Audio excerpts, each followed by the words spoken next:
Hello there, dear listener. I'm so glad you've decided to come along with me on this trip through time to dive into the fascinating realm of medieval hobbies and amusements. No matter where you are in the world at this moment, whether it's daytime, dusk, or the dead of night, I encourage you to get cozy. Let your worries fade and allow my voice to create colorful scenes in your imagination. As you relax, I'd be curious to hear where on this vast planet you're listening from and what the hour is in your part of the world. Go ahead and drop a comment if you'd like. And if you appreciate soothing, offbeat narratives that make history feel alive and engaging, I kindly suggest subscribing so you won't miss any of our relaxing excursions into bygone eras. But there's no need to worry about that at the moment. All you have to do is unwind, take deep breaths, and let me softly carry you to an era far removed from our own, when existence was quite unlike today. An age of fortresses and monarchs, commoners and epidemics, knightly honor and folklore, a period known as the Middle Ages.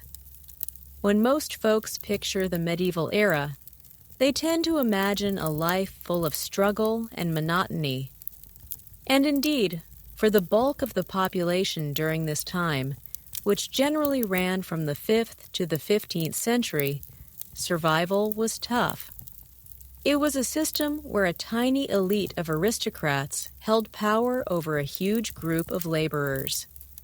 For the typical serf working the land, or the trainee learning a craft, every day brought challenges to stay alive. Yet, even amid conflict, illness, injustice, and exhausting work, people's resilience shone through. And those in the Middle Ages, much like individuals in any historical period, discovered methods to handle their circumstances and momentarily step into worlds of happiness, festivity, and leisure. Some of these activities might feel somewhat recognizable to us, whereas others span from completely odd to truly perilous. So join me as we step away from the modern world for a bit and uncover the exciting approaches that aristocrats and ordinary people, warriors and servants, fools and young women, used to add some enjoyment to their challenging existences. This exploration will guide us from the impressive jousting areas to the lively dining rooms, from the foggy woodlands to the dirty festival sites. While delving into these forgotten recreations, we'll encounter a quirky array of figures, some brave, some wicked, and plenty simply striving to survive in a setting vastly different from ours. We'll observe the honorable actions of the most legendary knight ever, discover the techniques of an expert cook who established the benchmark for French cooking, and lament the sorrowful end of a singer who became a saint. Along the way, we'll develop a stronger grasp of how people thought back then and admire the creativity and toughness of those who discovered brightness in gloom, humor in hardship, and amusement amid suffering. So extinguish that light, plump up that cushion, and let's travel back to an era when enjoyment was earned through effort, but all the sweeter for it. One of the most splendid and well-known types of medieval amusement was the tournament. These detailed military contests allowed knights to display their fighting skills, captivate the high-born women, and advance in society. But more than that, they were major occasions that brought a burst of vibrancy, thrill, and ceremony for individuals from every level. Tournaments usually occurred on expansive areas beyond cities and continued for multiple days. Picture the setting: lines of vibrant shelters and structures accommodating the participating knights and their groups. Standards and pennants displaying family crests waving in the wind. Sellers offering snacks and mementos to the assembled spectators. The atmosphere buzzing with eagerness and the noise of crowds, steeds, and metal gear. Naturally, the highlights were the knights, akin to today's star sports figures and famous personalities. Dressed in shining plate, decorated with bright fabrics, they created an impressive show as they marched through the field on their grand battle horses. One knight towered over the others in fame and tournament ability. His name was William Marshall, and his tale seems like it came right from a fairy story. Born as the youngest child of a lesser aristocrat in 1146, Marshall was basically an additional burden.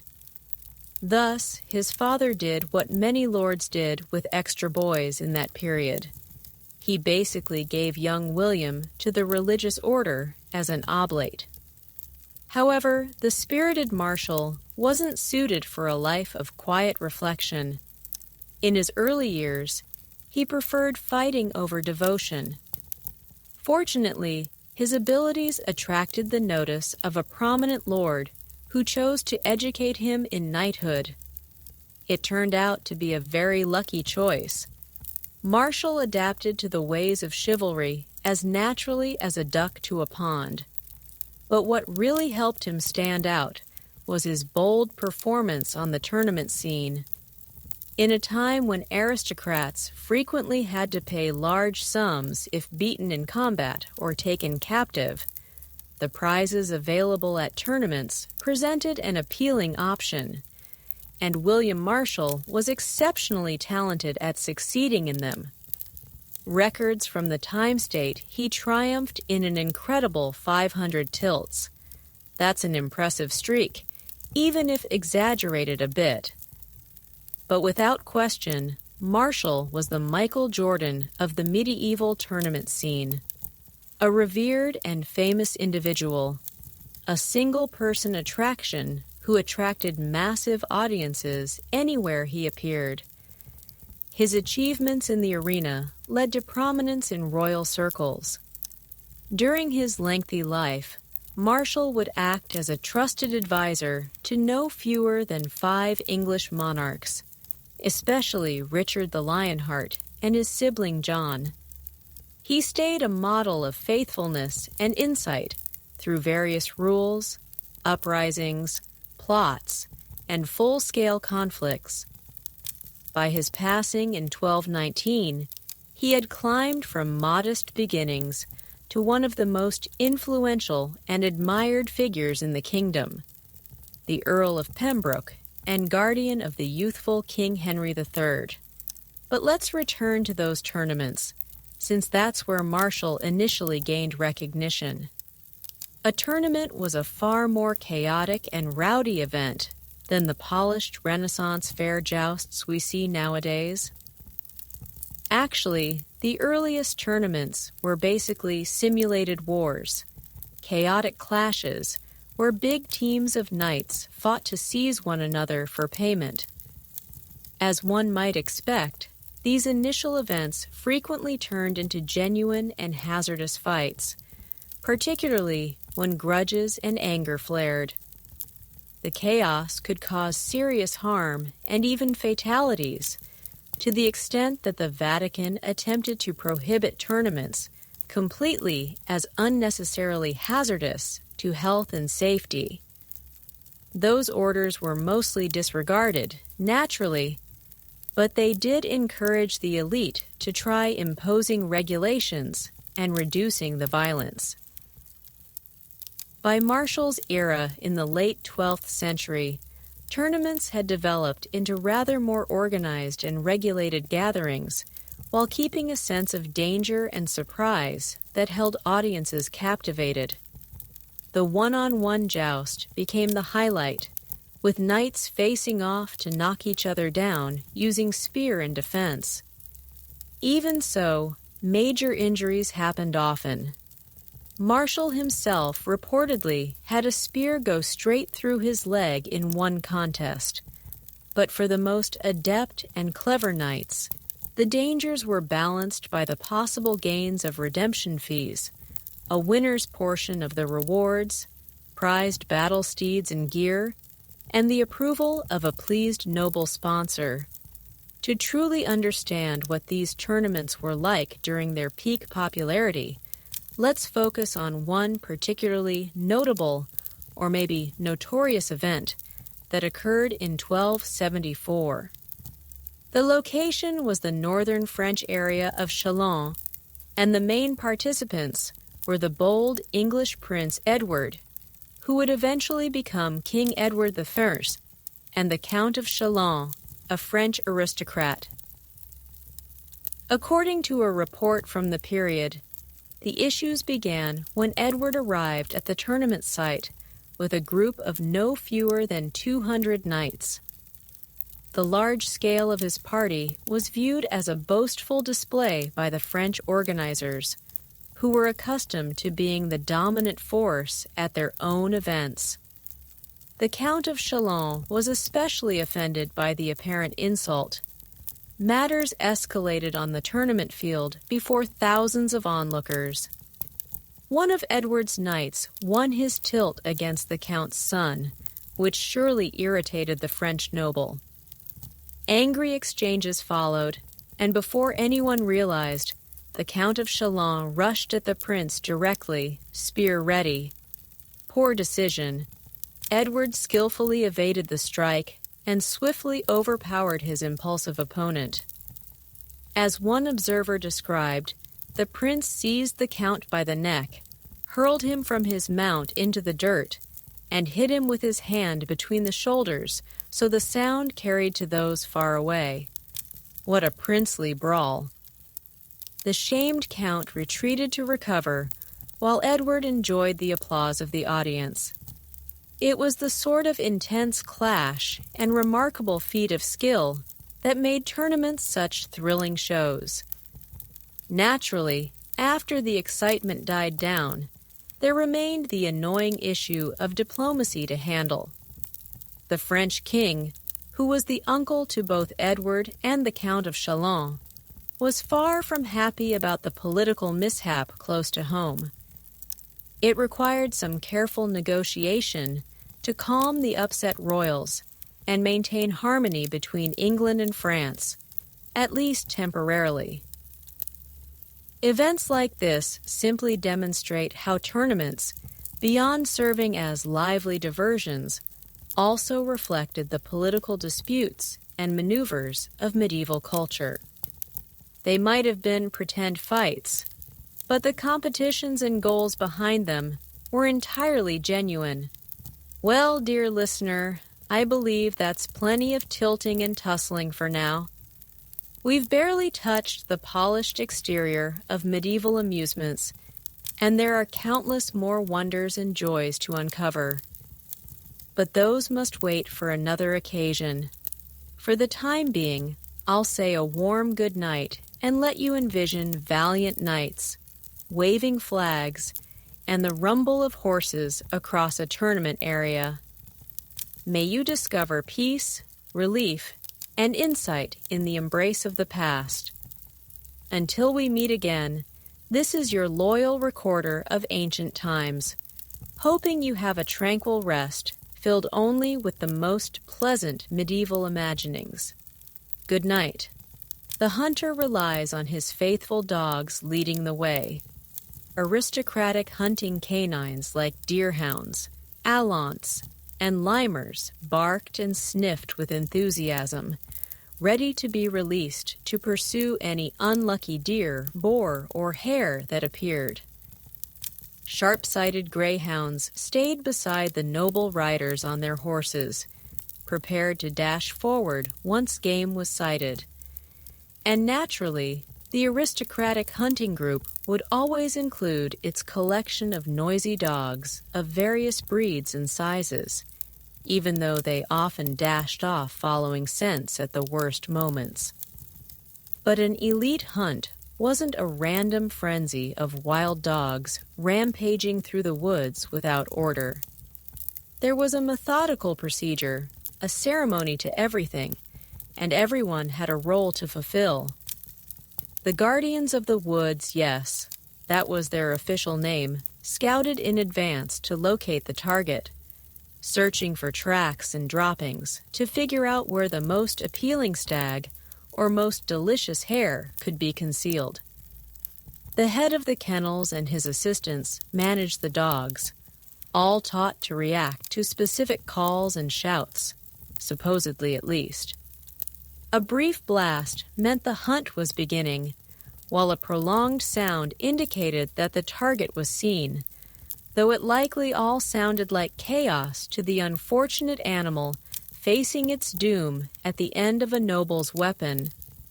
Once the hunters released the collars, and the dogs bolted like a rainbow of scruffy energy into the bushes, the human participants leaped into motion on their mounts. They trailed the howling dogs, the hunter's signal, and the guardians pushing through the trees ahead, pursuing their target with shouts and calls that undoubtedly scared every deer within a 10-mile area into flight. With fortune on their side, the dogs would trap the stag, boar, or whatever poor beast they were after, keeping it cornered while the aristocratic lord or lady delivered the final strike with a push of their spear or a precisely aimed shot. And with one last cry, the pursuit ended, and the noble hunters stood proudly with their trophy for a very old-fashioned equivalent of a social media snapshot. After an extended day of racing through the forest and taking the lives of several unfortunate creatures, one developed a strong hunger. Fortunately, the hunting party would head back to a meal arranged on stands in vibrant silk tents adorned with emblems and standards. A well-deserved break following a tiring day. Attendants and young helpers hurried back and forth, carrying cups and platters loaded with cooked meats, soups, and delicate treats to refresh the weary hunters. The dogs that caught the game received the heart and innards as their prize, while their elite owners got the best portions to enjoy. Not quite the kind of takeaway you'd get at a contemporary eatery, but I'm certain the dogs had no complaints. Finally, with one last victorious note from the horn, the aristocratic hunters wrapped up the day. The dogs were returned to their enclosures, the horses relieved of their gear, and the untouched remains transported back to the fortress kitchens for the staff to handle. The high-born hunters assembled to share stories of their most courageous takedowns and impressive weapon strikes. Some tales might have been exaggerated a little after several drinks of wine before heading to their rooms, tired but energized from a full day of searching, chasing, and ending the lives of helpless animals. Just another leisurely activity for the medieval aristocrats, and definitely more exciting than embroidery. But not every lord and lady was content with killing the nearby animals for sport. Some aimed a little higher, quite literally. Let's shift our focus to the ancient and prestigious practice of falconry, the ideal pursuit for anyone desiring a companion that could eliminate other creatures at will.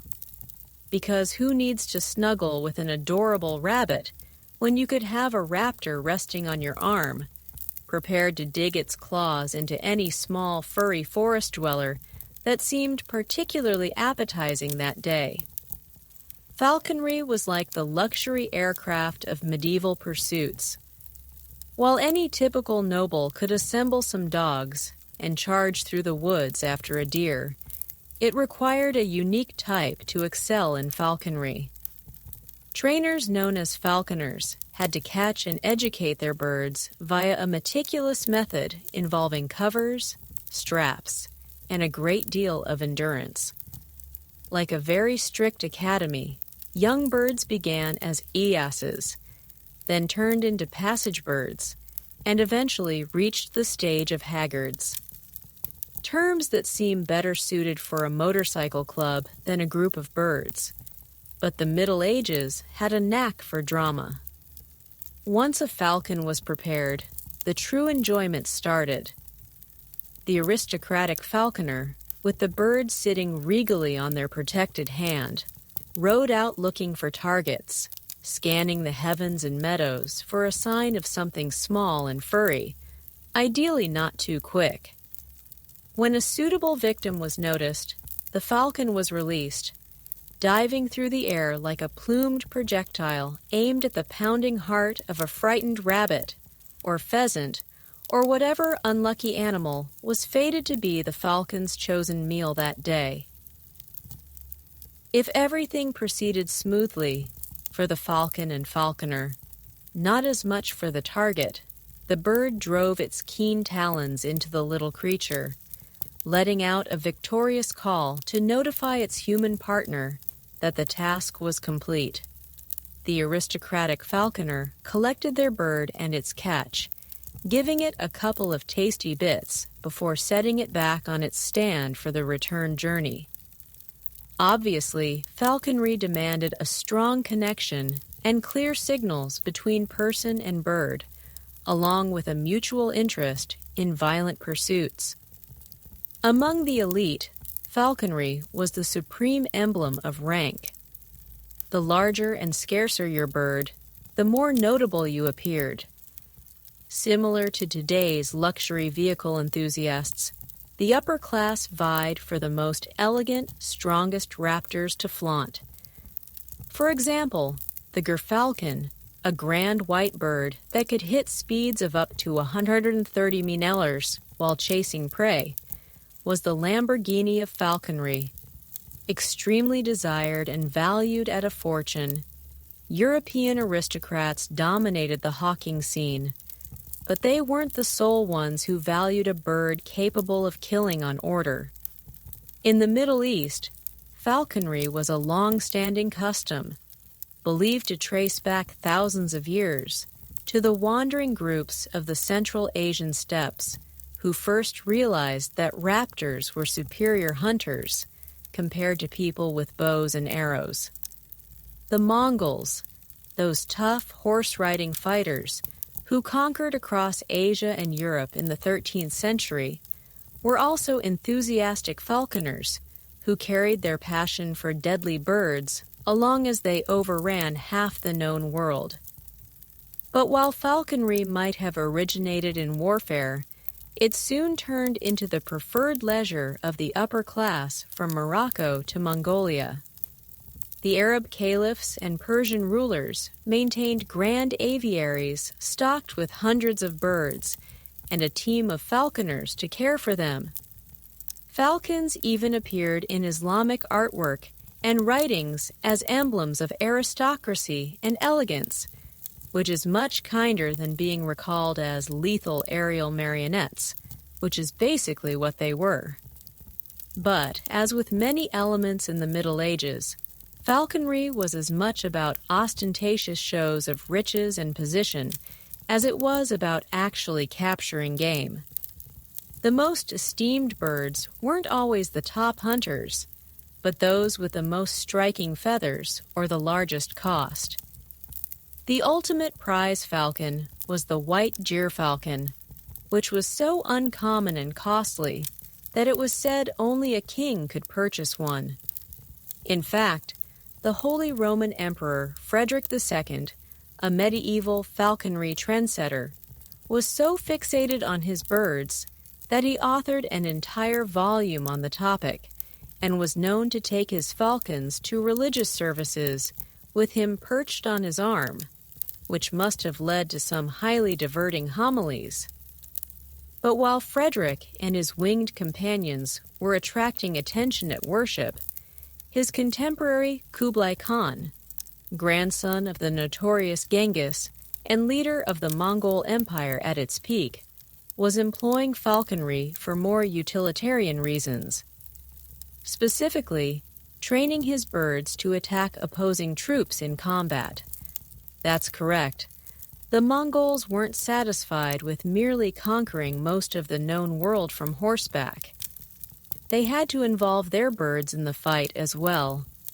Kublai Khan was reported to possess a formidable group of falcons, eagles, and other raptors that he utilized as a kind of plumed aerial unit, dispatching them to assault his foes and even deliver communications among his distant forces. And you thought messenger pigeons were remarkable. But perhaps the most renowned falconry enthusiast of the Middle Ages was a woman who suffered a tragic conclusion while doing what she cherished. Mary of Burgundy, daughter of the incredibly rich and mighty Charles the Bold, Duke of Burgundy, was a dedicated follower of hawking from her youth.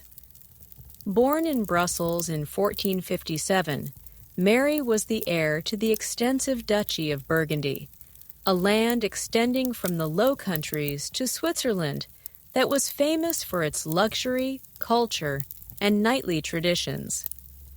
But while other aristocratic women were happy to remain in their chambers sewing and chatting, Mary was in the fields with her birds, hawking from sunrise to sunset.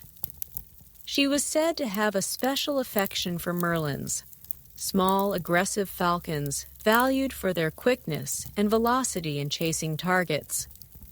Mary was so committed to her birds that she even had a specially designed saddle created with a unique perch on the front so she could ride with her falcon prepared.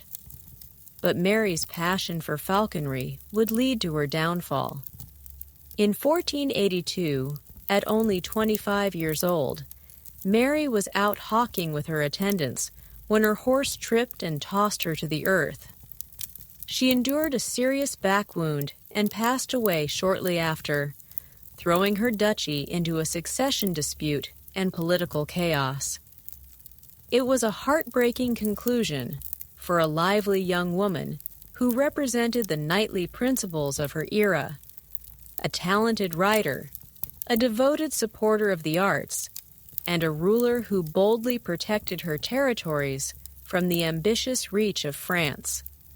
Today, Mary is recalled as an icon of the strength and vulnerability of medieval femininity, a duchess who governed independently, but whose existence was ended by a harsh turn of destiny.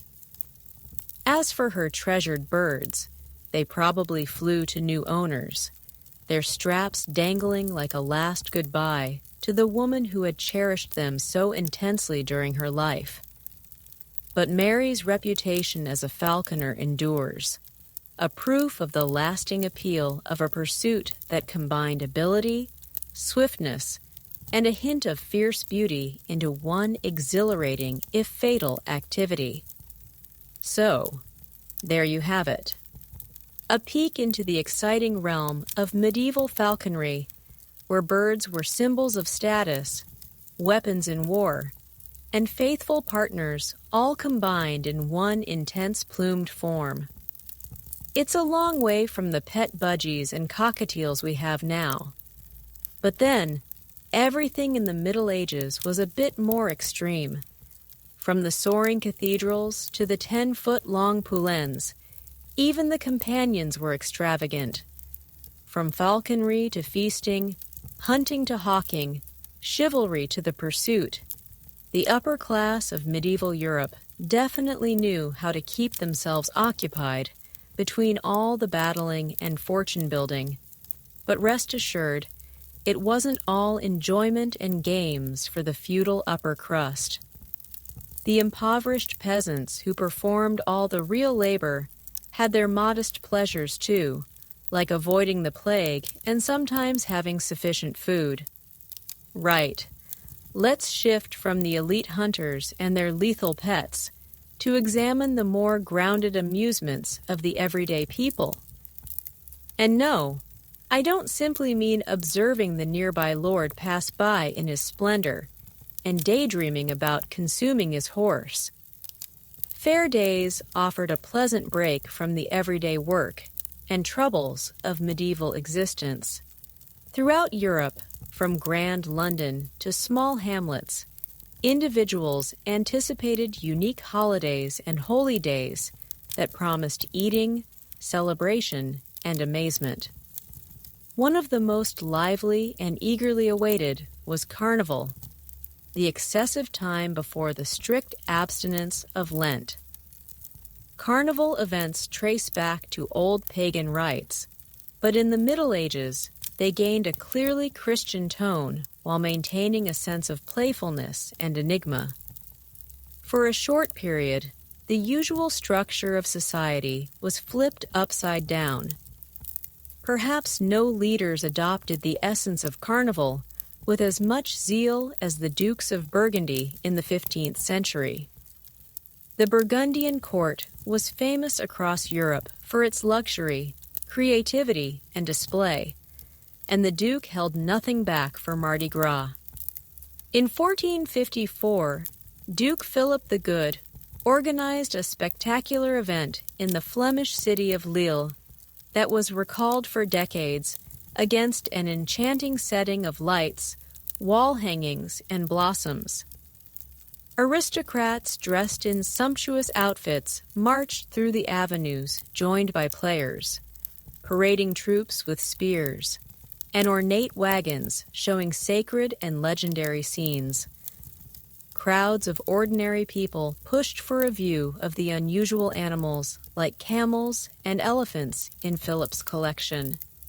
Springs poured wine as spectators rushed to fill their vessels. Singers and writers presented songs praising the Duke's bravery and strength. And as darkness arrived, a luxurious dinner started in the Duke's residence, offering a bewildering selection of treats like cooked peacock, sugared flowers, and candy figures. The peak occurred when Philip entered grandly attired as a forester, the flame light shining on his golden fabric. Before the gathered elite, he seriously promised to bear the cross and set out on a crusade to retake Constantinople from the Turks, a commitment called the Feast of the Pheasant. Though Philip never truly carried out this pledge, his carnival promise illustrated the fantastical magnificence of Burgundy at its zenith. Further north in England, a somewhat distinct carnival practice developed, the selection of boy bishops. In a fun reversal of religious structure, young lads were picked to conduct holy services and even give a talk before the adult priests on Holy Innocents' Day. This unusual habit, noted as early as the 10th century, grew common and was observed in many of England's major cathedrals and abbeys. One can only picture the amused expressions of the congregants as a shyly smiling boy delivered a high-pitched speech clothed in oversized bishop's garments and hat. More energetic was the comparable custom of naming a lord of misrule, a pretend monarch who oversaw the Feast of Fools and other carnival festivities.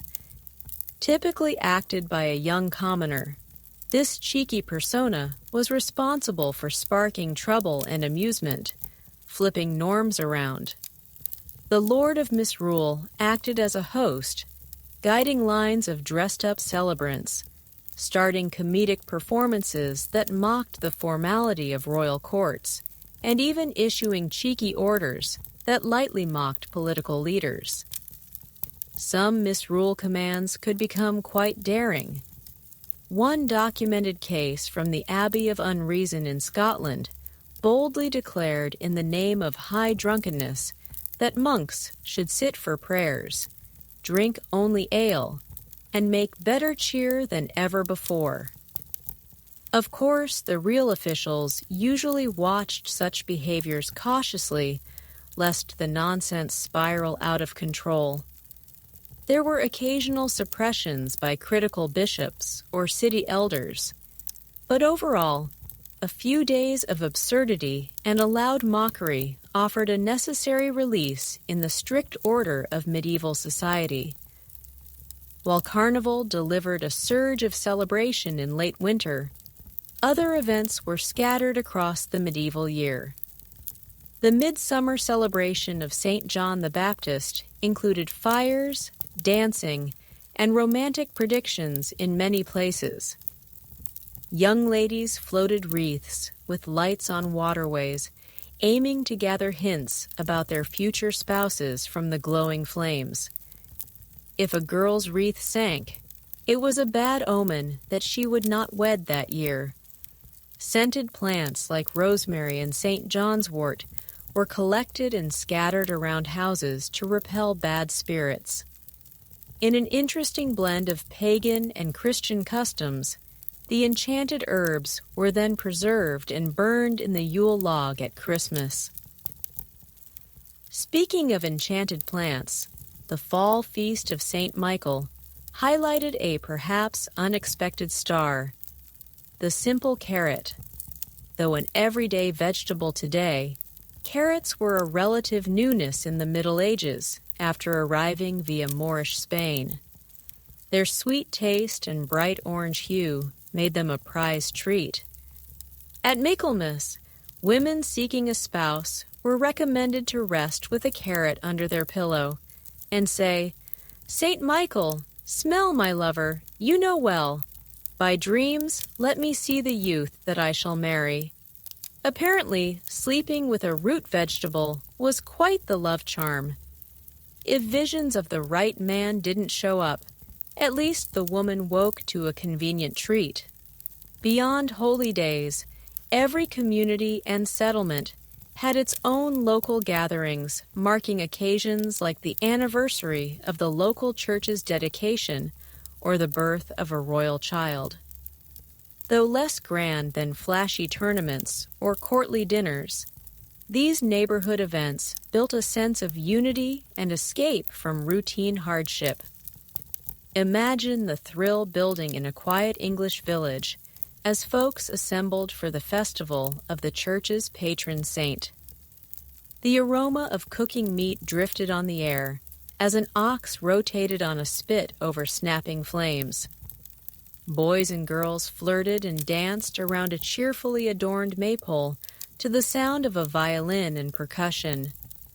Cheerful wives chatted and laughed as they hung strings of wild blooms. Energetic young men proved their strength in shooting and grappling matches. A feeling of camaraderie spread along with the casks of bubbly ale supplied by the local official. For at least one day, the grueling routine of sowing and harvesting could be set aside. Even in the smallest villages, a beloved part of festivals was the mystery plays. These basic dramas recreated tales from the Bible and the stories of saints and martyrs. In an era before common reading ability, mystery plays made spiritual stories available to regular folks and gave uncommon chances for artistic outlet. Members of different craft groups, the butchers, the bakers, the candlestick makers, took charge of producing various scenes that fit their trade. So the shipwrights might enact Noah's Ark, the winemakers the wedding at Cana, and so on. The plays happened on carts turned into temporary platforms that moved through the town, pausing at set spots to act out each part. Though the content was holy, that didn't stop some accidentally funny instances. Since effects were fairly basic, angels used chicken feathers attached to a white garment. Flaming entrances to hell made of red painted material open to accept the condemned. An actor as Herod might yell and storm, only to have his false beard caught on his crown. In the well-known Second Shepherd's play, a thief attempting to conceal a stolen lamb from the wary shepherds passes it off as a new baby. The mistaken identity comedy must have had viewers laughing hard. One can envision a diligent peasant staring in joy as Noah argued with his outspoken wife, maybe seeing his own domestic arguments. Laughter, even at somewhat irreverent humor, offered a soothing relief for lives that could often be nasty, brutish, and short. For a few hours full of joy, the strict teachings of the church took a back seat to pure riotous amusement. Kings and commoners alike participated in the shared release of carnival fun, midsummer joy, and homemade harvest cheer. So when your days seem dull and your mood drops, just think of those determined medieval celebrants. With a candle-lit wreath, a sugary figure, or a lamb pretending to be the baby Jesus, they found ways to rejoice in the hardest times. Weary serfs and haughty dukes alike treasured their hard-earned holidays. Perhaps some similar nonsense is called for. Grab a carrot for your pillow and call upon the power of St. Michael's love magic. Name a friend as Lord of Misrule and issue some pretend orders. A little festive silliness might be just the boost a difficult day requires. And with that playful suggestion, I bid you good night, fair listener. May your dreams be filled with noble knights and naughty jesters, merry maypoles and mysterious miracle plays. For in sleep, as in laughter, the cares of the world melt away. Until next time, rest you merry, one and all. Thank you for that. You're right. Glucose gambling houses were quite a sensation when they debuted in medieval Venice. Though the exact details are lost to history, most scholars agree these were some of the earliest dedicated gambling parlors in Europe. Venetians, with their love of games and wagers, enthusiastically embraced these new establishments. Picture the scene. You stroll through the winding cobblestone streets of Venice. Narrow buildings rising up on either side, laundry strung between windows. The air is thick with the brine of the canals and the sizzle of frying seafood. Rounding a corner, you come upon an elaborately painted door, the entrance to the Gluck House. Laughter and clinking of goblets issues from within. Passing through the doorway, you enter a hazy den of merriment and vice. Gamblers crowd around tables, the strain of wins and losses playing across their faces in the flickering candlelight. A trio of minstrels picks out a jaunty tune in the corner. Servers wind through the throng, carrying trays of wine and plates of antipasti. Making your way to one of the tables, you survey the game in progress. Funny-looking dice carved from animal bones rattle in a shooter's hand. Wooden discs serving as betting markers are piled haphazardly. The gamblers, noblemen and merchants alike, cajole each other and curse the dice in colorful Venetian slang. As a new round begins, a hush falls over the gamblers. The shooter gives the dice a blow for luck and casts them clattering across the table. Cheers erupt as the dice come to rest, revealing a winning roll. Coins are scooped towards the lucky few as the losers groan. You catch the eye of a grizzled, one-eyed gambler, his face a map of hard living. He shoots you a gap-toothed grin. "Sit down, friend, and test your luck," he rasps, gesturing to an empty chair. Fickle Mistress Fortuna calls.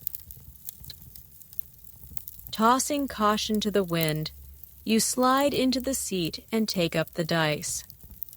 A new player has entered the game at the Gluck House.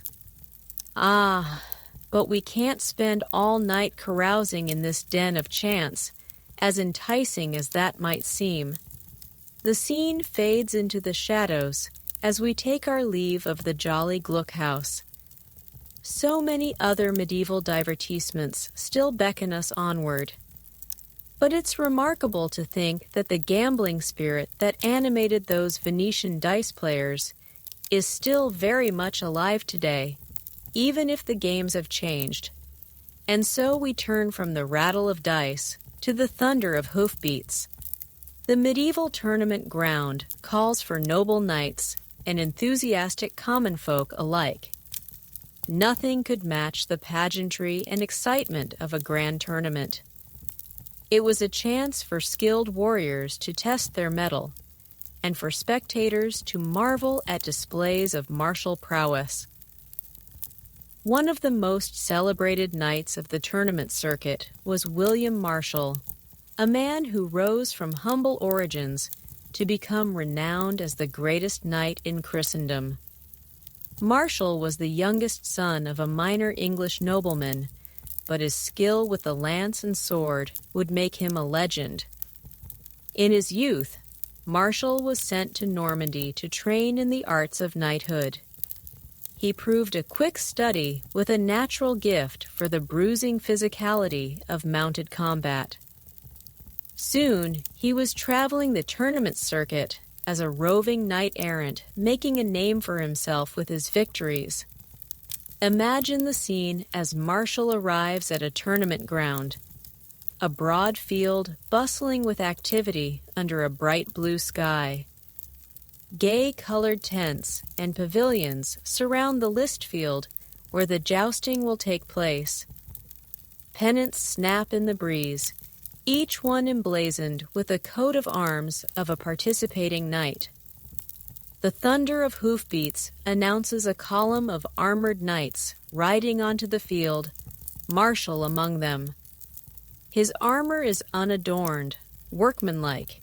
He has no need for frippery. The knights take their places at either end of the list, couching their lances and preparing to charge. A hush falls over the crowd as a herald steps forth and begins announcing the combatants with a trumpet fanfare. The noble ladies wave their favors to their chosen champions. Then, at a signal from the master of ceremonies, the knights spur their horses into a gallop. Lances lower into place as the knights hurtle towards each other, sun glinting off their armor. With a titanic crash, they collide in the center of the list. Lances shatter in explosions of splinters. A knight tumbles from his saddle, his armor clanging as he hits the ground. But Marshall keeps his seat, expertly guiding his steed to the end of the list. Squires scurry to supply him with a fresh lance. He wheels about and readies himself for the next pass. This display of skill and bravery is what has won Marshall such renown on the tournament fields of Europe. As the day wears on, Marshall bests challenger after challenger. The crowd applauds his gallantry and prowess. Some onlookers even dash out to scoop up pieces of his shattered lances as souvenirs. By the end of the tournament, Marshall is declared the champion. He dips his lance to the noble lord hosting the event as the crowd cheers. With his string of tournament victories and reputation for honesty and loyalty, William Marshall caught the eye of some powerful patrons. He would go on to serve as a household knight for Eleanor of Aquitaine and tournament captain for her son Henry the Young King. Even as he entered the service of the Plantagenet royal family, Marshall still found time to compete in tournaments. In 1177, he journeyed to Paris to participate in a grand tournament, a mêlée hosted by the French crown. After handily defeating all comers, Marshall was set to face off against the king's kinsman. But the opponent's lackluster skill was no match for Marshall. The crowds began to jeer and heckle the hapless French knight. Seeking to salvage his kinsman's dignity, the king begged Marshall to throw the match. True to his reputation for loyalty, Marshall dutifully took a dive, allowing himself to be flung from his horse. The French knight was allowed to save face, but no one was fooled. Marshall's chivalry and honor only burnished his legend. He would go on to serve as tutor in chivalry to Henry the young king, and earn fame defending Henry's claim to the throne in the Great Rebellion of 1173.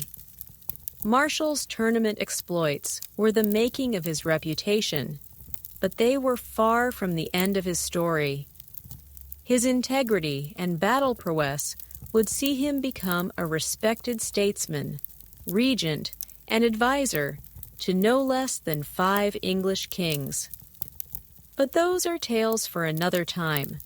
For now, the shadows lengthen over the tournament ground as the day's final match comes to an end. The crowds begin to disperse back to their pavilions, and the knights retire to their tents to be helped out of their armor by their squires. Blacksmiths begin the task of hammering dents out of helms and breastplates by firelight. The tournament has been a rousing spectacle, a welcome jolt of excitement for commoners and nobles alike. In a time when warfare was grim and all too common, the tournament allowed knights to test their skills in a more controlled setting. It was a chance for glory, fanfare, and gallantry. The tournament grounds grow quiet as night settles in, and the revelers seek their beds. But the glow of the day's excitement lingers, a happy memory to revisit in times of drudgery or hardship. In a medieval world that could often be brutal and harsh, the tournament was a cherished escape into pageantry and sport. Ah, but the call of the tournament is only one of many tantalizing amusements drawing us onward. The flicker of the Renaissance is still only a distant glow on the horizon. There are centuries of medieval entertainments yet to explore, each a window into the dreams and pastimes of a long-ago world. Our journey through the Middle Ages continues, but for now, the candles gutter low, and the velvet night wraps us in its embrace. Surely, it is time for these weary old bones to seek the comfort of bed and pillow. There will be more wild medieval tales to spin upon the morrow. So, I bid you good night, gentle listener. May your slumber be easy and your dreams sweet, untainted by the clang and clamor of the tournament field. Rest now, and on the morrow, our quest for medieval merriment shall resume with vigor renewed. Until then, I remain your humble guide, the chronicler of centuries past. Adieu. In the harsh and often short lives of medieval peasants, entertainment provided a rare respite from back-breaking toil and the ever-present specter of disease, famine, and violence. While the nobility had the leisure and wealth to indulge in more refined and extravagant amusements, even the lowliest serfs found ways to infuse some merriment into their meager existence. One of the simplest yet most beloved peasant pastimes was dancing. On feast days and holidays, villagers would gather to perform lively jigs, reels, and circle dances, accompanied by whatever makeshift instruments they could muster: pipes, drums, fiddles played by itinerant minstrels if they were lucky. There was little in the way of formal steps or choreography. These dances were free-form expressions of pure joy and communal celebration. For a few precious moments, the worries of the working-day world could be forgotten in a whirl of flailing limbs and stomping feet. Another perennially popular diversion was the humble game of bowls. All that was needed was a relatively flat patch of ground, and some rounded stones or wooden balls.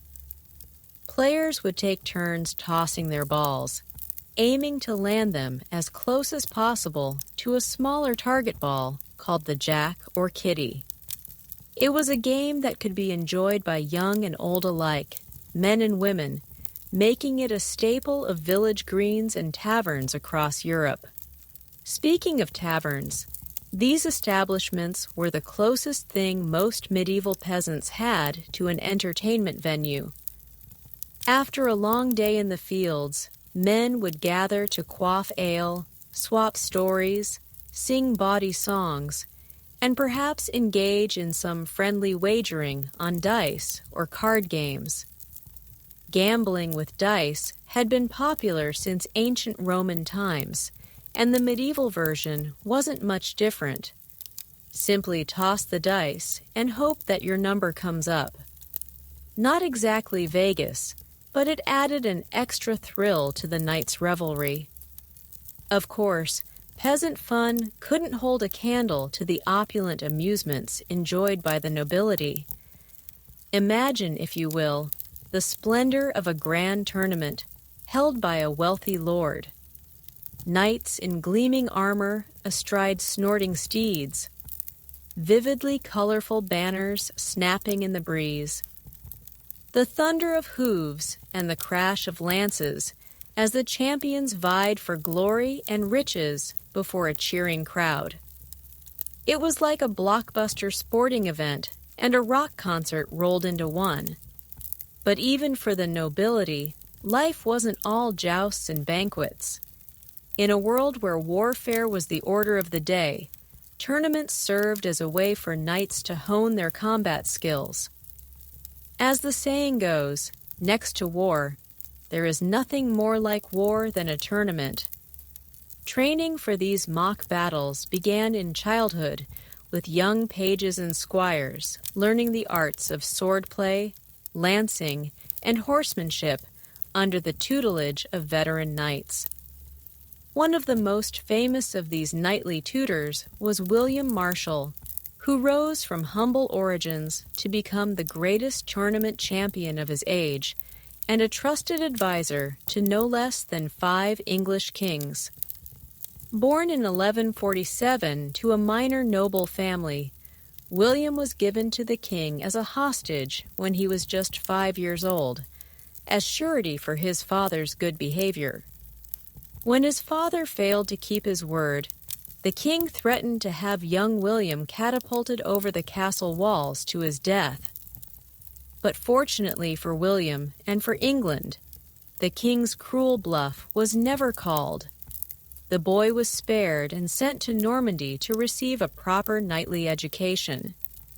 There, he excelled in the martial arts, quickly making a name for himself on the tournament circuit. His skill with a lance was unmatched. He once even managed to kill 3 adversaries with a single blow, impaling one through the chest and driving the splintered lance through his body into the 2 men behind him. Ouch! But William was more than just a brute in armor.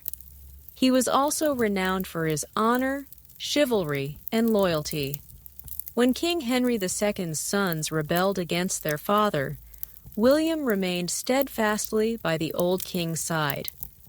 And when Henry died a broken man, it was William who personally carried his body to be buried at Fontevraud Abbey. Such fealty did not go unrewarded. William went on to serve Henry's successors with equal distinction, acting as a chief advisor, diplomat, and military commander. By the time of his own death in 1219, he had amassed a vast fortune through tournament winnings and royal land grants. He was even made regent of England on behalf of the child king Henry III. Not bad for a boy who had once been dangled over the edge of a castle by his ankles. Of course, not every tournament had such lofty political stakes. Many were held simply for the sheer spectacle and sport of it all. The grandest of these extravaganzas could last for days or even weeks, drawing knights and spectators from across Europe. One such event was the tournament at Chalons in 1274, hosted by the Count of Chalons in the French region of Champagne.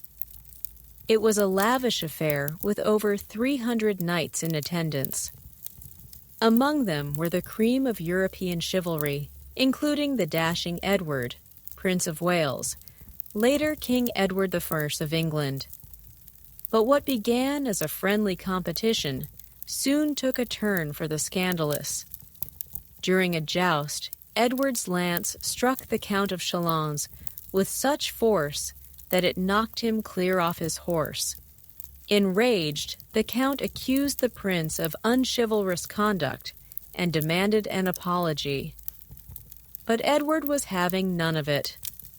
In a fit of youthful bravado, he proclaimed, "No Frenchman shall have my submission," and stormed out of the tournament with his entourage in tow. The incensed Count vowed revenge, but cooler heads eventually prevailed. A truce was brokered, and Edward went on to compete in the tournament, winning accolades for his prowess.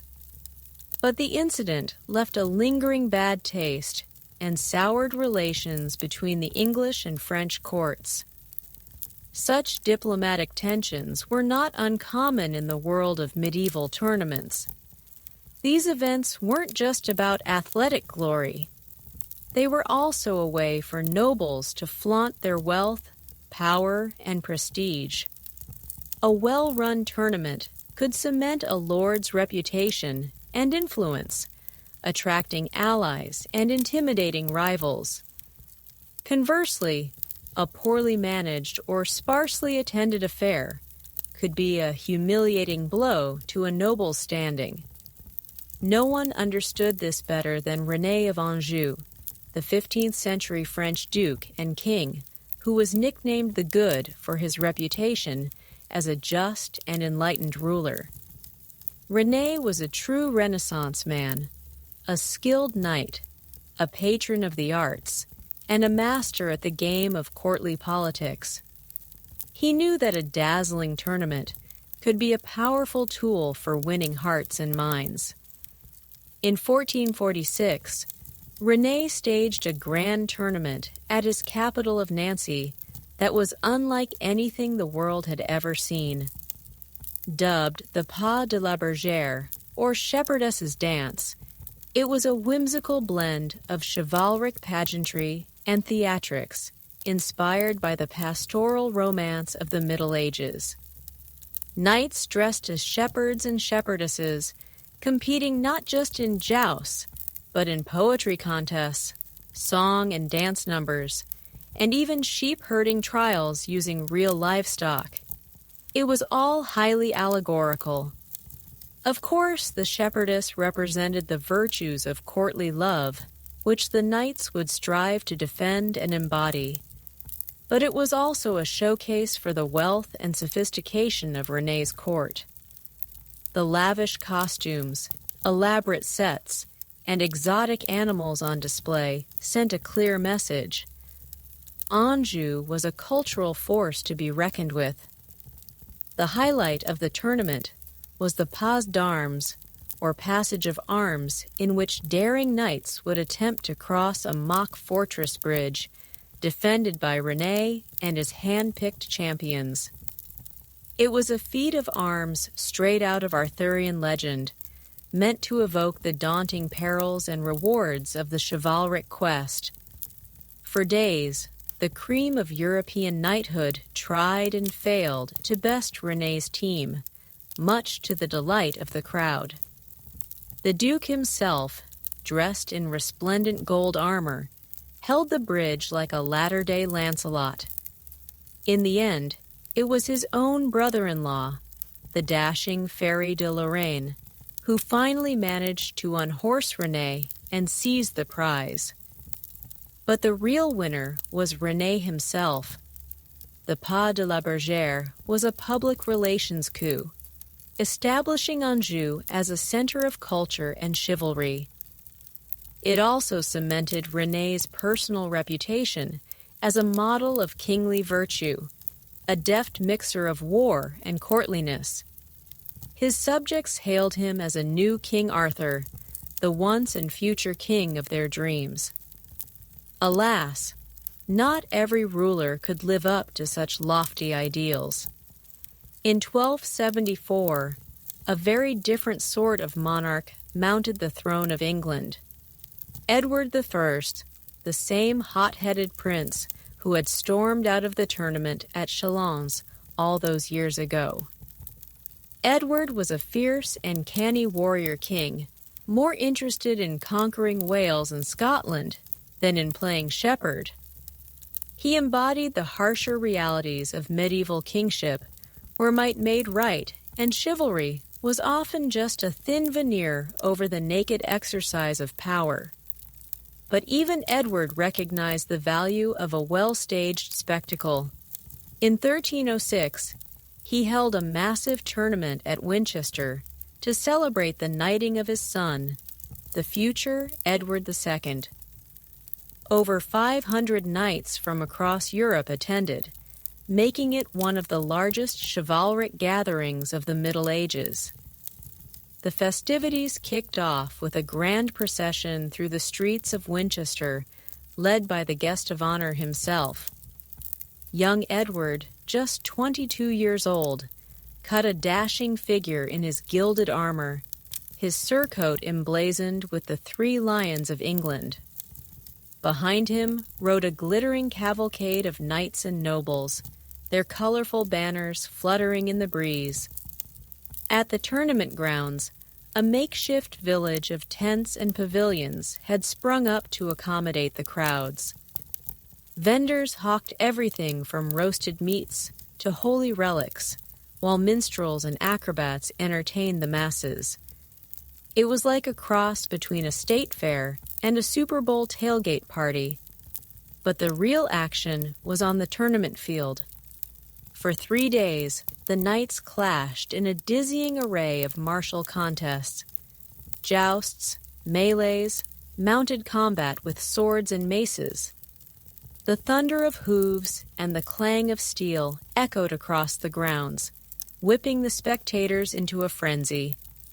Fortunes and reputations were made and lost on the tilt yard.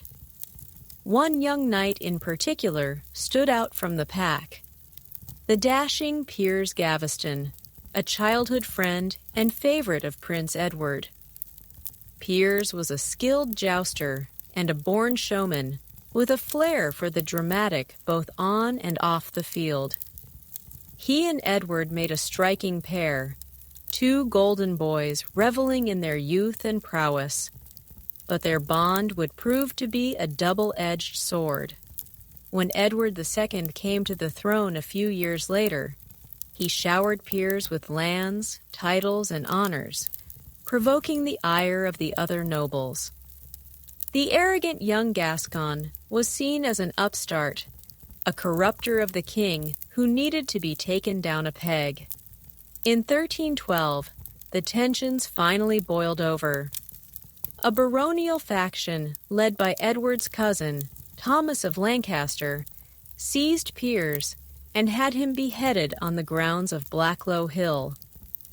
It was a shocking act of lèse-majesté, a direct challenge to Edward's royal authority, but it was also a sign of the changing times. The age of chivalry was giving way to the cold calculations of realpolitik. Edward never forgot the loss of his beloved companion. For the rest of his reign, he fought an ultimately losing battle to assert his will over his fractious nobility. In the end, he was deposed by his own wife and son, meeting a grim fate in the dungeons of Berkeley Castle. It was an ignominious end for a king who had once been the brightest star of the tournament circuit. But while the world of chivalry was fading, the grand tournaments of old still lived on in the popular imagination. Nowhere was this more evident than in the elaborate round tables staged by Edward III in the mid-14th century. These events were a conscious throwback to the legendary court of King Arthur, complete with jousting, feasting, and Arthurian-themed pageantry. The most famous of these was held at Windsor Castle in 1344 to celebrate the founding of Edward's new chivalric order, the Order of the Garter. According to legend, the order was inspired by an incident at a ball when Edward's mistress, the Countess of Salisbury, dropped her garter on the dance floor. Gallantly picking it up, Edward tied it around his own leg, declaring, "Honi soit qui mal y pense." Roughly, shame on anyone who thinks ill of this. The phrase became the motto of the order, which still exists to this day. But the real purpose of the Order of the Garter was to bind England's leading nobles to the crown, creating a corps of loyal knights who could help Edward project his power at home and abroad. It was a shrewd move, one that played on the lingering prestige and mystique of the Arthurian legends. By styling himself as a new King Arthur, Edward was tapping into a deep well of chivalric nostalgia. The Round Table Tournament at Windsor was a suitably grandiose affair. A massive wooden grandstand was erected in the shape of a circular castle, with towers and battlements bristling with heraldic banners. In the center was a model of the fabled Round Table itself, around which sat Edward and his new Garter Knights, resplendent in their blue velvet robes and golden chains. For 5 days the knights jousted and feasted, reenacting the legendary exploits of Arthur and his court. They even staged a mock siege of the Castle of Maidens, with Edward himself leading the charge to rescue the damsels, in distress played by the Queen and her ladies-in-waiting. It was all highly theatrical, a piece of living mythopoeia. But amid the pageantry and spectacle, there was a darker undercurrent. Just a few months earlier, Edward had executed 14 of his own barons for treason, including several who had been involved in the death of Piers Gaveston. The Round Table Tournament was in part an effort to paper over these divisions, to create a facade of chivalric unity. In the end, though, the real world could not be kept at bay forever. Even as Edward and his knights played at being Arthur and Lancelot, the Black Death was creeping across Europe, a grim reaper that would claim millions of lives and shatter the old feudal order. The age of chivalry was drawing to a close, and a new, harsher era was dawning. But for a brief, shining moment, the grand tournaments of old had brought a touch of Camelot to the muddy fields of medieval England. They were a glorious anachronism, a last hurrah for a dying way of life. And while the world they represented may have been deeply flawed, there was still something undeniably alluring about their pageantry and romance. So tonight, as you drift off to sleep, let your mind wander back to those distant days of yore. Picture the colorful tents and pavilions, the glittering armor and heraldic banners. Hear the thunder of hooves and the roar of the crowd, the twang of lutes and the jingle of bells. Imagine yourself as a knight or lady caught up in the swirl of chivalric intrigue and courtly love. And remember that even in the darkest of times, people have always found ways to come together and celebrate the joys of life. Whether it was through grand tournaments or simple village dances, our ancestors knew the value of a good party. So, let us take a page from their book and find our own ways to make merry and chase away the shadows. Good night, dear listener, and may your dreams be filled with the stuff of legends. Now, if we step back from the tilt yard and into the great halls of medieval castles, we find ourselves in the sumptuous world of courtly feasts and banquets. These were not just meals, but full-blown sensory extravaganzas designed to showcase the wealth, power, and sophistication of the host. The grandest of these affairs could last for days or even weeks, with a dizzying array of dishes, entertainments, and distractions. The feast given by King Charles V of France in 1378 to celebrate the Holy Roman Emperor's visit reportedly featured over 50 courses, including such delicacies as roasted peacocks, redressed in their own plumage, and a pie filled with live birds that burst forth in song when the crust was cut. But even a more modest, noble feast was a sight to behold.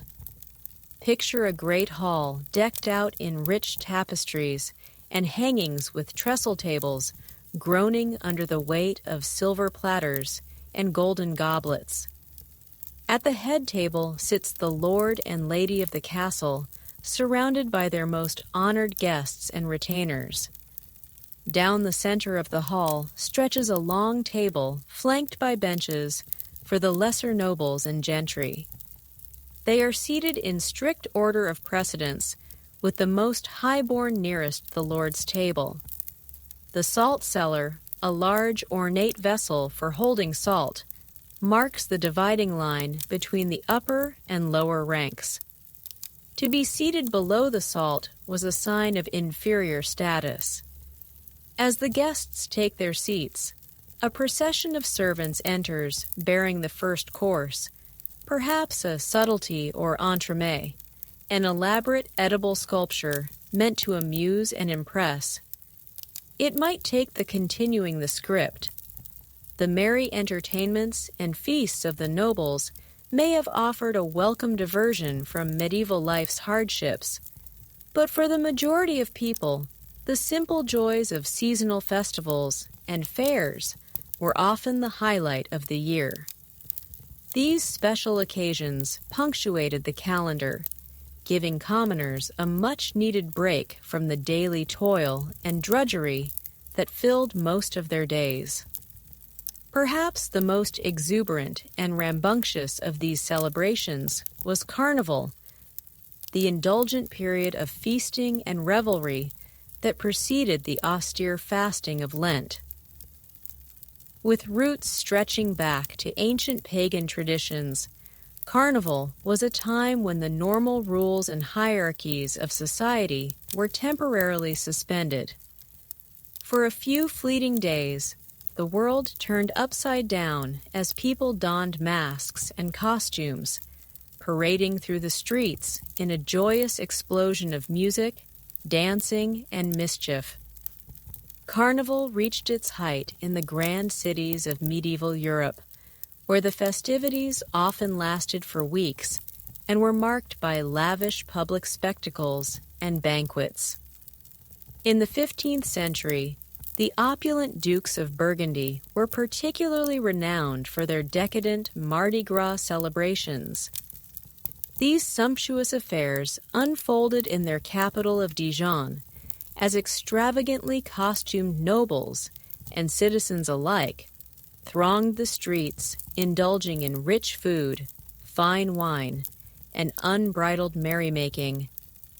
One can only imagine the sights, sounds, and smells that would have greeted a visitor to Dijon during the peak of Carnival. Minstrels and troubadours filled the air with lively tunes, while acrobats and jugglers performed daring feats to the delight of the crowds. Amidst it all, the tantalizing scent of roasting meats and sweet pastries wafted from the numerous stalls and vendors, tempting revelers with their savory wares. As night fell, the Duke's palace would blaze with the light of 1,000 candles as the nobility gathered for a magnificent masked ball. Lords and ladies, their identities concealed behind colorful disguises, twirled and spun to the strains of a merry tune. For one enchanted evening, the cares and burdens of rank and responsibility could be forgotten, as all gave themselves over to the joys of music, dance, and good company. Yet, even as the nobility celebrated in grand style, the common folk also found their own ways to revel in the carnival spirit. One of the most popular and enduring traditions was the election of a mock king or lord of misrule to preside over the festivities. This mischievous figure, usually a peasant or lowly cleric, was appointed to lead the people in a playful parody of the official order. In many towns, the Lord of Misrule held court in the local tavern, issuing ridiculous proclamations and demanding that his subjects perform outrageous feats and stunts for his amusement. It was a time when the humble could poke fun at the mighty with bawdy songs and satirical skits that lampooned the follies and vices of those in power. Another beloved carnival custom was the Feast of Fools, an irreverent celebration in which young choir boys and lowly priests were temporarily elevated to positions of authority within the church. In a complete inversion of the normal hierarchy, a boy bishop was elected to lead the revels, conducting absurd mock masses and blessing the congregation with good-natured japes and jokes. While church leaders frequently tried to suppress these subversive rituals, fearing they would undermine the sanctity and solemnity of religious life, the common people embraced them wholeheartedly. For a few precious days, the heavy yoke of piety and obedience could be cast aside as the lowly delighted in turning the tables on their betters. Of course, not all medieval festivities were quite so unruly or irreverent. Trade fairs in particular served a more practical purpose, bringing together merchants and craftsmen from far and wide to buy, sell, and exchange their wares. These bustling gatherings were often the economic and social lifeblood of medieval towns, drawing visitors from across the land. One of the largest and most renowned of these fairs was the Stourbridge Fair, held each September on the banks of the River Cam in the English town of Cambridge. Established in the 12th century and granted a formal charter by King John in 1211, Stourbridge Fair grew to become a commercial hub of international significance, attracting traders from as far afield as the Byzantine Empire and the Islamic world. For 3 weeks each year, the normally sleepy meadows outside Cambridge were transformed into a vast, tented city with countless stalls and booths selling everything from fine textiles and precious spices to livestock and agricultural tools. Merchants from Germany, Italy, and Flanders jostled alongside local farmers and craftsmen, haggling over prices and striking deals in a bewildering array of languages and dialects. Yet, Stourbridge Fair was much more than just a place of business. It was also a vital social gathering, a chance for people to come together, share news and gossip, and enjoy a welcome break from the isolation and monotony of medieval life. Amidst the serious trade negotiations, there was also plenty of time for laughter, storytelling, and camaraderie. Wandering minstrels and acrobats mingled with the crowds, entertaining the fairgoers with their songs, jests, and feats of daring. Puppet shows and mystery plays performed on makeshift stages brought the stories of the Bible and the lives of the saints to vivid life, captivating audiences with their colorful pageantry and dramatic flair. As the sun began to set over the fair's final days, the weary merchants would pack up their unsold goods and begin the long journey home. Their purses hopefully a bit heavier, and their hearts a bit lighter. For the locals, too, the fair's end was a bittersweet moment, as the excitement and novelty of the past weeks gave way to the familiar rhythms of daily life. But the memories of the fair would linger long after the last tent was struck and the last coin changed hands. In the dark winter months to come, as people huddled around their hearths, they would reminisce about the wonders they had seen, the exotic tales they had heard, and the fleeting friendships they had made. And they would count the days until the fair returned once more, bringing with it the promise of novelty, companionship, and the chance to leave their cares behind, if only for a little while. In many ways, these fairs and festivals were more than just a diversion or a break from the hardships of medieval life.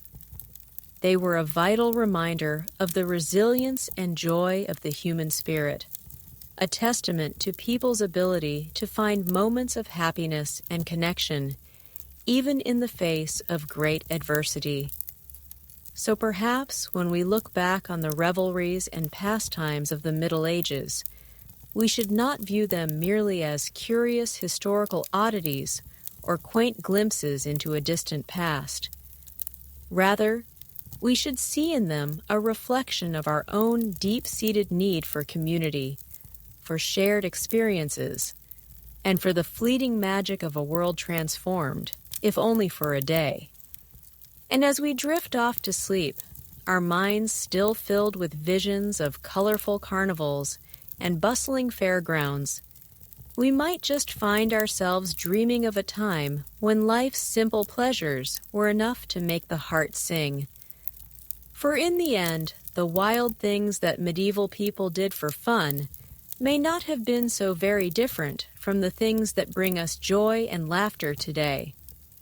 So let us all take a moment to raise our imaginary glass to the lords of misrule and the boy bishops, to the minstrels and the merchants, and to all those long-ago revelers who knew that even in the darkest of times there is always room for a bit of merriment and mirth. May their joyful spirits live on in our own hearts, and may we always remember to make time for the simple pleasures that make life worth living. And with that, my dear listeners, we come to the end of our journey through the wild and wonderful world of medieval pastimes. I hope you've enjoyed this whimsical tour through history as much as I've enjoyed sharing it with you, and I hope that as you drift off to sleep, your dreams will be filled not with the cares and worries of the present day, but with the laughter and joy of a time long past.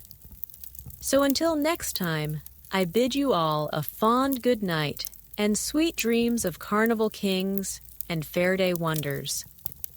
May the coming day bring you all the happiness and delight of a medieval festival, and may you find your own small moments of revelry and mirth wherever life may lead you. Script ends. Let's now turn our attention to one of the most peculiar yet popular pastimes of the medieval era: hunting and hawking. For the nobility, the pursuit of wild game was not merely a means of putting food on the table, but an elaborate ritual imbued with deep symbolic meaning.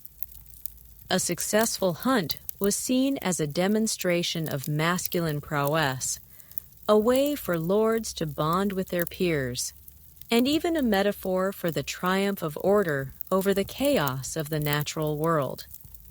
But perhaps no one embodied the spirit of the medieval huntress quite like Mary of Burgundy.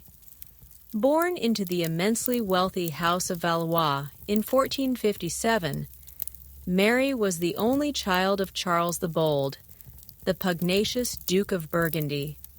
With her father often away waging war, Mary grew up under the strong influence of her mother, Isabella of Bourbon, who instilled in her a lifelong passion for hunting and falconry. Contemporary accounts describe Mary as a lively, free-spirited tomboy, equally at home in the saddle or the great hall. She scandalized the Burgundian court by insisting on riding astride like a man, rather than demurely side-saddle. Her favorite horse was named Moreau, and the two were inseparable companions. Mary's education was remarkably well-rounded for a woman of her time. In addition to needlework, dancing, and music, she learned horsemanship, archery, and how to train a falcon. By all accounts, Mary was a crack shot with a bow and a skilled huntress. One chronicle boasts that she could shoot a hare at full gallop. Her enthusiasm for the hunt was so great that she often neglected other duties. A court scribe laments how council meetings were perpetually delayed because Mary was off somewhere with her beloved birds and dogs. Mary's prized falcons were lavished with the finest accoutrements befitting their royal status. Their jesses, the leather straps used to tether them, were made of silk brocade or Moroccan leather studded with gemstones. The birds' hoods, used to keep them calm, were intricately embroidered with gold and silver thread and adorned with tassels and bells. Some hoods were even topped with miniature crowns. Mary employed a small army of falconers, hunters, and kennelmen to assist in her sport. Chief among them was her master of game, who oversaw the care and training of her precious birds and planned the logistics of each hunt. He ensured the mews, the building where the hawks were housed, was immaculate, and that each bird was fed its proper diet of fresh meat. Like most nobles, Mary practiced the great hunt on horseback, chasing deer and boar with a pack of swift hounds through the dense forests. The Duke of Burgundy's hunting lodge at La Bergère was her favorite retreat. Nestled in a lush wood teeming with game, there Mary and her ladies would gather, dressed in rich green hunting cloaks, their hair bound up in golden nets beneath jaunty plumed caps. As the hunting party gathered, a chorus of barking would fill the misty morning air. The dog handlers would struggle to control the eager hounds who strained at their leashes, their noses twitching for the scent of their quarry. The hunters carried an assortment of weapons, spears for boar, bows for deer, and a wood knife for dispatching the prey. With a blast of the hunting horn, they were off thundering through the forest, with Mary leading the charge, her cheeks flushed with excitement. Witnessing her in the heat of the chase, you could almost forget she was a royal princess destined to wed and rule. In those fleeting moments, she was just Mary, the fierce huntress of Burgundy, as wild and untamed as the stag.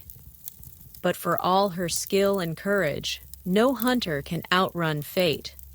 Mary's own story would be cut tragically short in 1482, when she was just 25 years old. In a terrible twist of irony, the Duchess, who so loved to hunt, would herself fall victim to a hunting accident. While pursuing her with her falcons near Bruges, Mary's spirited horse, Moreau, tripped and fell, throwing her violently to the ground. Mary suffered devastating internal injuries and lingered in agony for several days before finally succumbing. Her inconsolable husband, Maximilian, whom she had married for love, a rarity among royals, was at her bedside until the end. With her dying breath, Mary asked that her heart be entombed with her beloved Moreau. Mary of Burgundy's untimely death sent shockwaves across Europe and altered the political landscape as her rich territories passed to the Habsburgs. But among the people of Burgundy, she was remembered as a free spirit who lived and died pursuing her passions. Tales of Mary and her faithful Moreau riding to the hunt would be told for generations, a stirring tribute to a remarkable woman. While most medieval women did not enjoy Mary's freedoms, many did take part in the hunt in their own ways. Noble ladies often rode out with the hunters, not to chase game themselves, but to watch their men demonstrate their skill. They acted as cheerleaders from the sidelines, their cries of encouragement or derision echoing through the glades.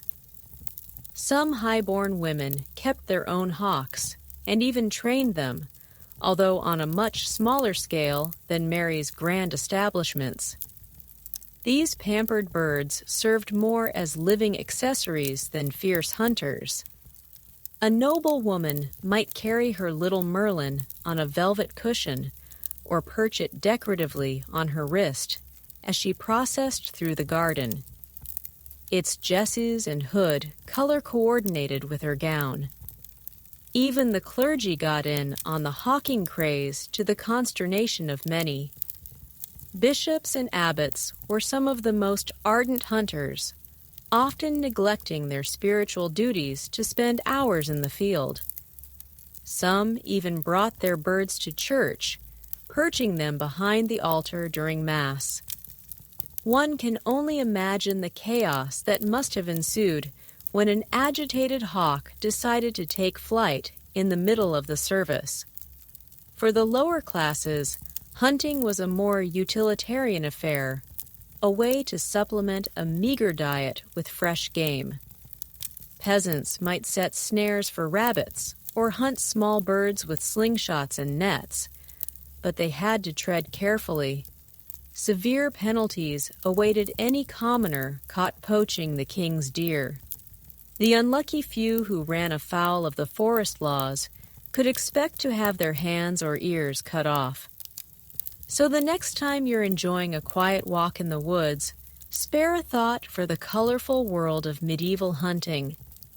Imagine the thunder of galloping hooves, the baying of the hounds, and the triumphant blast of the hunting horn echoing through the trees. And if you happen to spot a falcon wheeling overhead, perhaps it's the spirit of Mary of Burgundy, forever pursuing her quarry through an eternal forest. Moving on from the vivid world of medieval hunting, let's explore a very different kind of spectacle that captivated the masses. The antics of traveling entertainers to the delight of young and old alike. Minstrels, acrobats, jugglers, and animal trainers roamed the roads of Europe, bringing a splash of color and excitement wherever they went.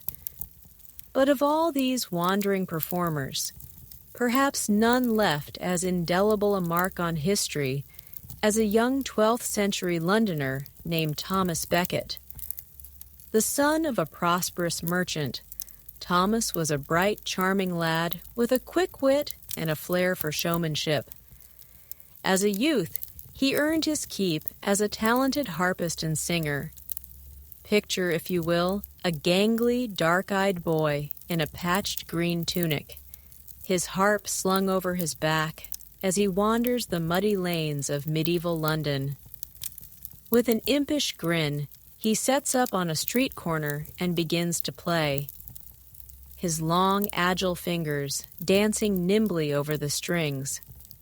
His clear tenor voice rings out above the clamor of passing carts and barking dogs, weaving tales of heroic knights, fair maidens, and faraway lands. Soon a small crowd gathers around the young bard, entranced by his lyrics and lively melodies. Merchants toss him pennies. Housewives offer him hunks of bread, and children caper merrily to his tunes.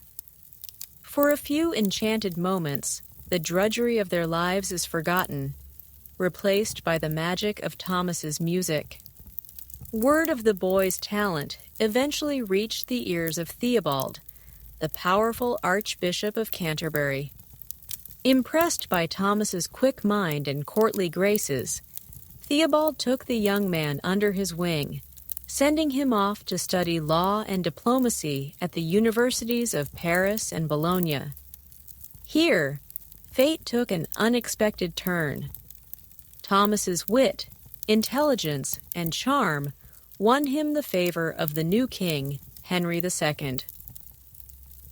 At just 36, Thomas found himself elevated to the lofty position of Lord Chancellor, becoming the king's chief advisor and right-hand man. The two were inseparable, bonding over a shared love of hunting, drinking, and womanizing. It was said only half-jokingly that they had but one heart and one mind. But the merry bromance was not to last. When the old archbishop died in 1162, Henry appointed Thomas as his successor, assuming the worldly, pliable chancellor would do his bidding. Instead, Thomas underwent a dramatic transformation, casting off his fine silks for a hair shirt and devoting himself wholly to the church. As the new Archbishop of Canterbury, Thomas fiercely defended the rights and privileges of the clergy against the king's attempts to bring them under secular law. The once fast friends became the bitterest of enemies, locked in a titanic struggle for power that would convulse the realm. The feud came to a tragic head in 1170, when an enraged Henry, fuming over Thomas's latest act of defiance, rashly exclaimed, "Will no one rid me of this turbulent priest?" 4 zealous knights, taking the king's words as a command, rode to Canterbury and brutally hacked the archbishop to death on the altar steps of his own cathedral. Christendom was aghast at the murder of an anointed prince of the church.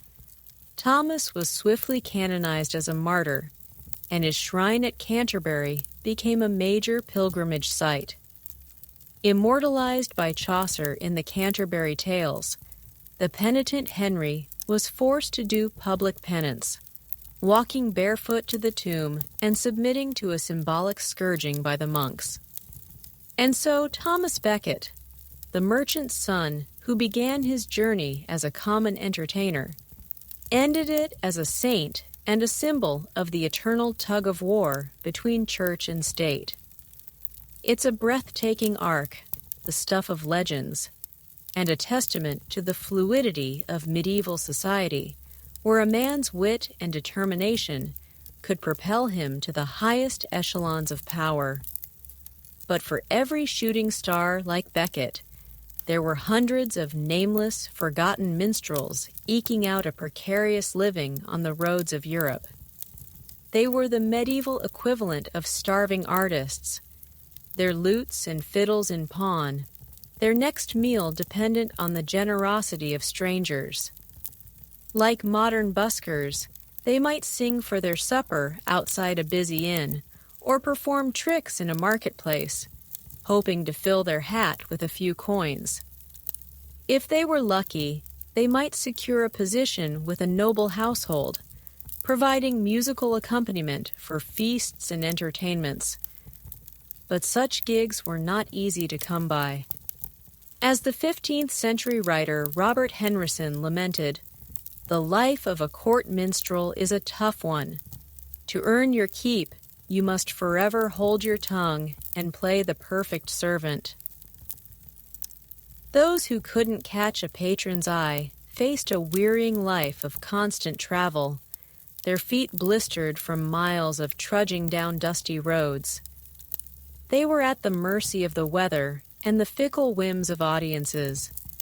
A minstrel who failed to please might find himself pelted with rotten vegetables or worse.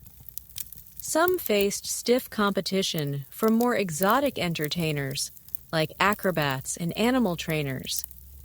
A French lord's account books record a payment of 3 gold écus to the man with the dancing bear, 5 écus to the Moor with the juggling ferrets, and a measly half écu to Jacques the balladeer. Poor Jacques, upstaged by ferrets. But for all their hardships, these wandering performers played a vital role in medieval society. In a time before mass media, they were the primary purveyors of news, carrying songs and stories from town to town. They helped to spread new ideas and fashions, along with the occasional bawdy joke. Their ballads and poems, passed down orally, from generation to generation, are some of our only windows into the thoughts and feelings of ordinary medieval folk. Through their words, we can hear the voices of long-ago lovers, soldiers, rogues, and rebels, all those who history so often forgets. So the next time you pass a busker strumming on a street corner, give a thought to his medieval forebears and maybe toss a coin into his hat. In our own way, we're all minstrels singing for our suppers in this great cosmic tavern. And who knows, you might just be funding the next Thomas Becket. Fair enough. Let us then turn our attention to the fascinating world of medieval festivals and fairs.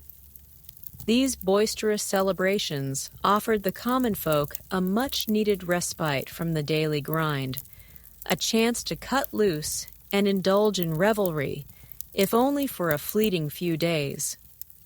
Imagine, if you will, the excited buzz that would build in a village as the annual fair approached. Traveling merchants and entertainers would begin to trickle in, their wagons laden with exotic wares and mysterious contraptions. The air would fill with the tantalizing aromas of roasting meats and sweet pastries. Brightly colored banners would be unfurled and makeshift stages assembled in the town square. For the villagers, the fair represented a thrilling break from the monotony of their hardscrabble existence. They could marvel at the strange beasts and human oddities in the menagerie, gasp at the death-defying acrobatics of troops like the Lords of Misrule, and be transfixed by the bawdy antics of mummers and minstrels.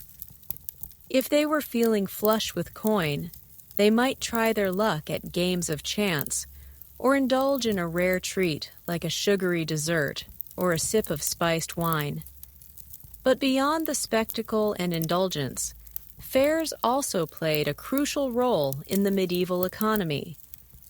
They were vital centers of trade where merchants could peddle their wares and strike deals with buyers from far-flung regions. The most famous fairs like the St. Bartholomew Fair in England or the Champagne fairs in France would draw traders from across Europe and beyond. For several heady weeks, the hosting town would be transformed into a bustling hub of commerce.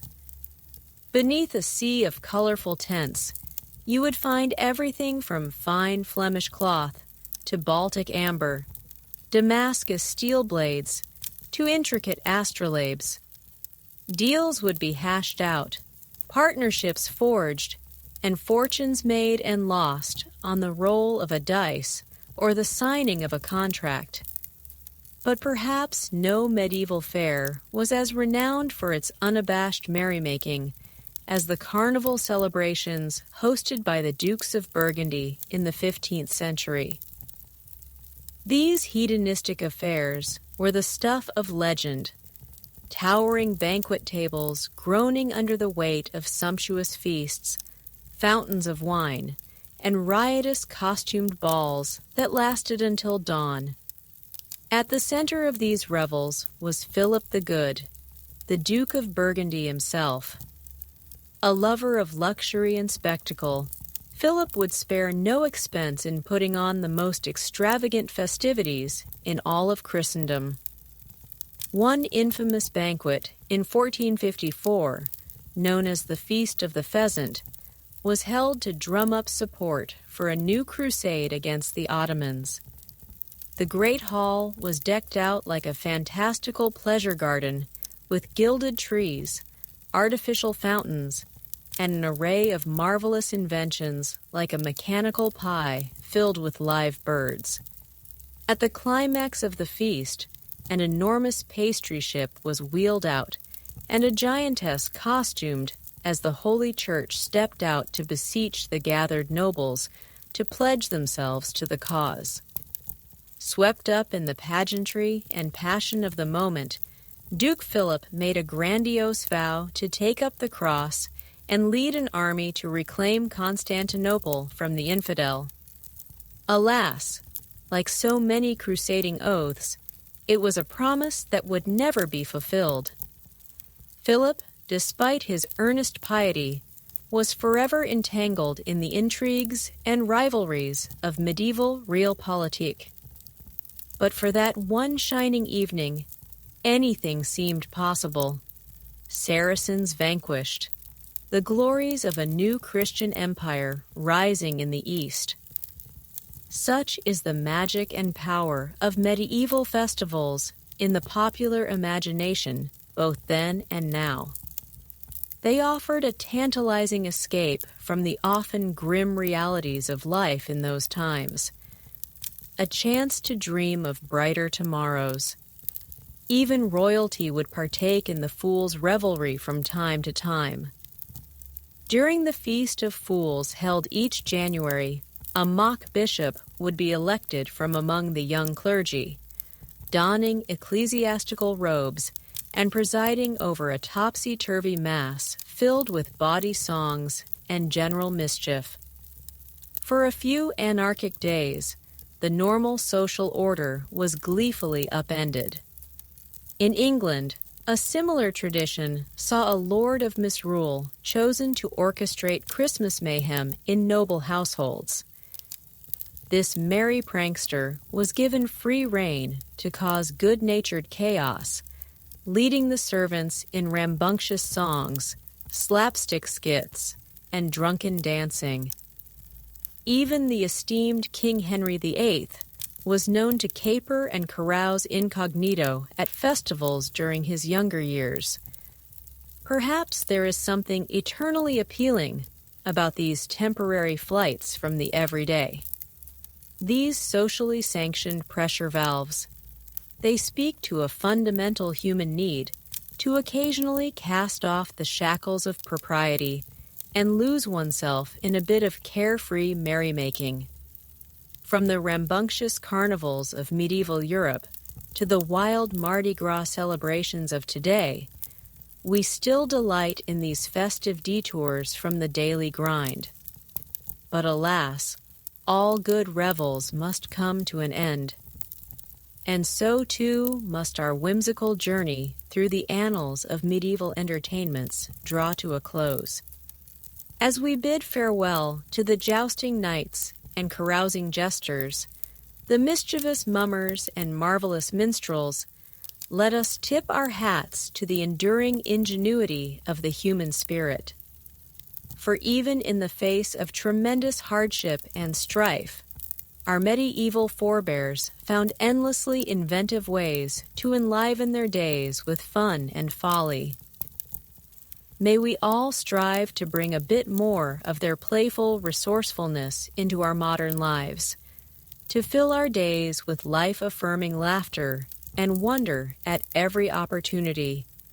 And with that gentle reminder, dear viewer, I bid you good night. Sweet dreams of spirited lute strumming and salty tavern tales to you all. You make an excellent point about the importance of fairs to the medieval economy. The great seasonal trade fairs served as vital commercial hubs, attracting merchants and customers from far and wide.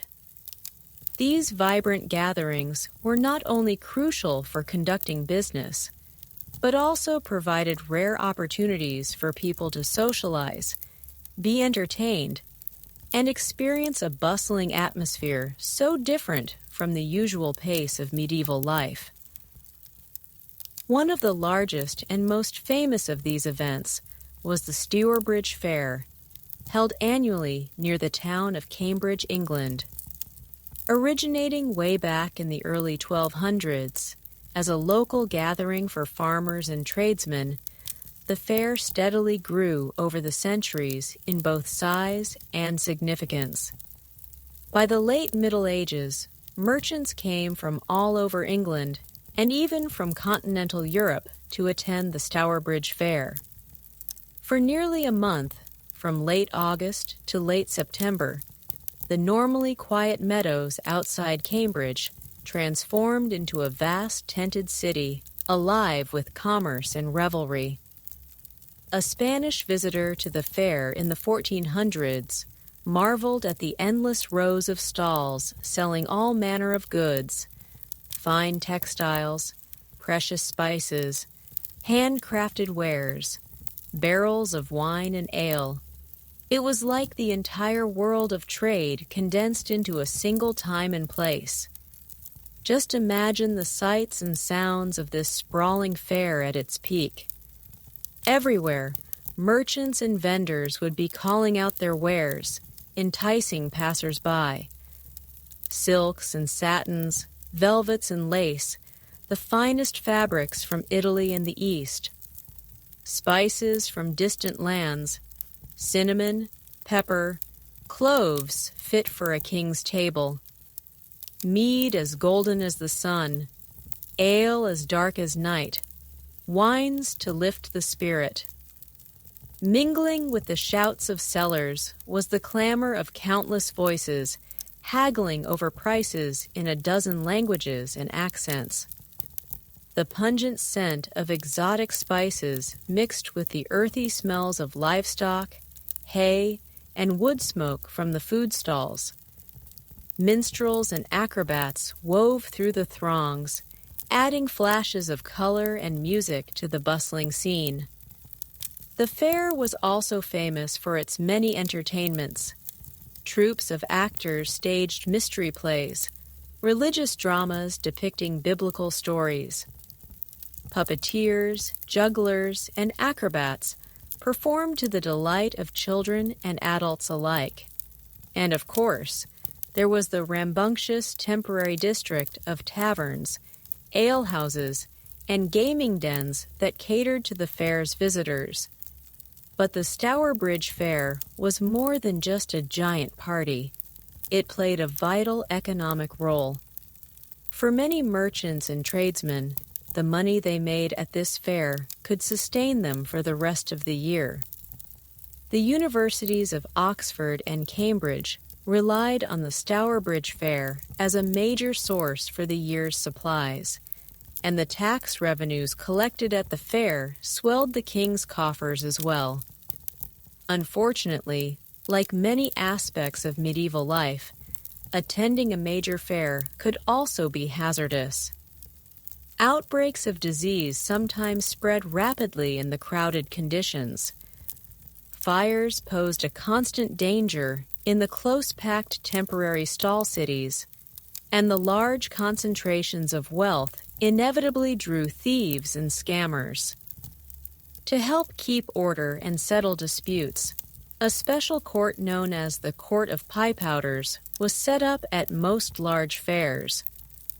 This rather strange name comes from the French pieds poudreux, meaning dusty feet, likely referring to the throngs of fairgoers stirring up the dirt. These temporary courts, based on merchant law, allowed for swift resolution of conflicts that arose during the fair. As the Middle Ages gave way to the early modern era in the 1500s and 1600s, the Stourbridge Fair gradually declined from its former preeminence. The growth of London as England's dominant commercial center, increasing international maritime trade, and the advent of shops open year-round all contributed to its demise. By the 1700s, the once mighty fair had dwindled to a shadow of its former self before vanishing altogether. But for several centuries, the Stourbridge Fair reigned as the indisputable highlight of the medieval English trade calendar. a whirling, sprawling, riotous melange of high commerce and lowbrow amusements, where for a few glorious weeks the usual rules and rhythms of life were suspended. It must have been an incredible spectacle to behold, a grand finale to the fleeting warm days before the onset of another long, lean winter. As we draw near the end of our look at the wild world of medieval pastimes and entertainments, it's fascinating to consider just how important a role these festivities played in the lives of people long ago.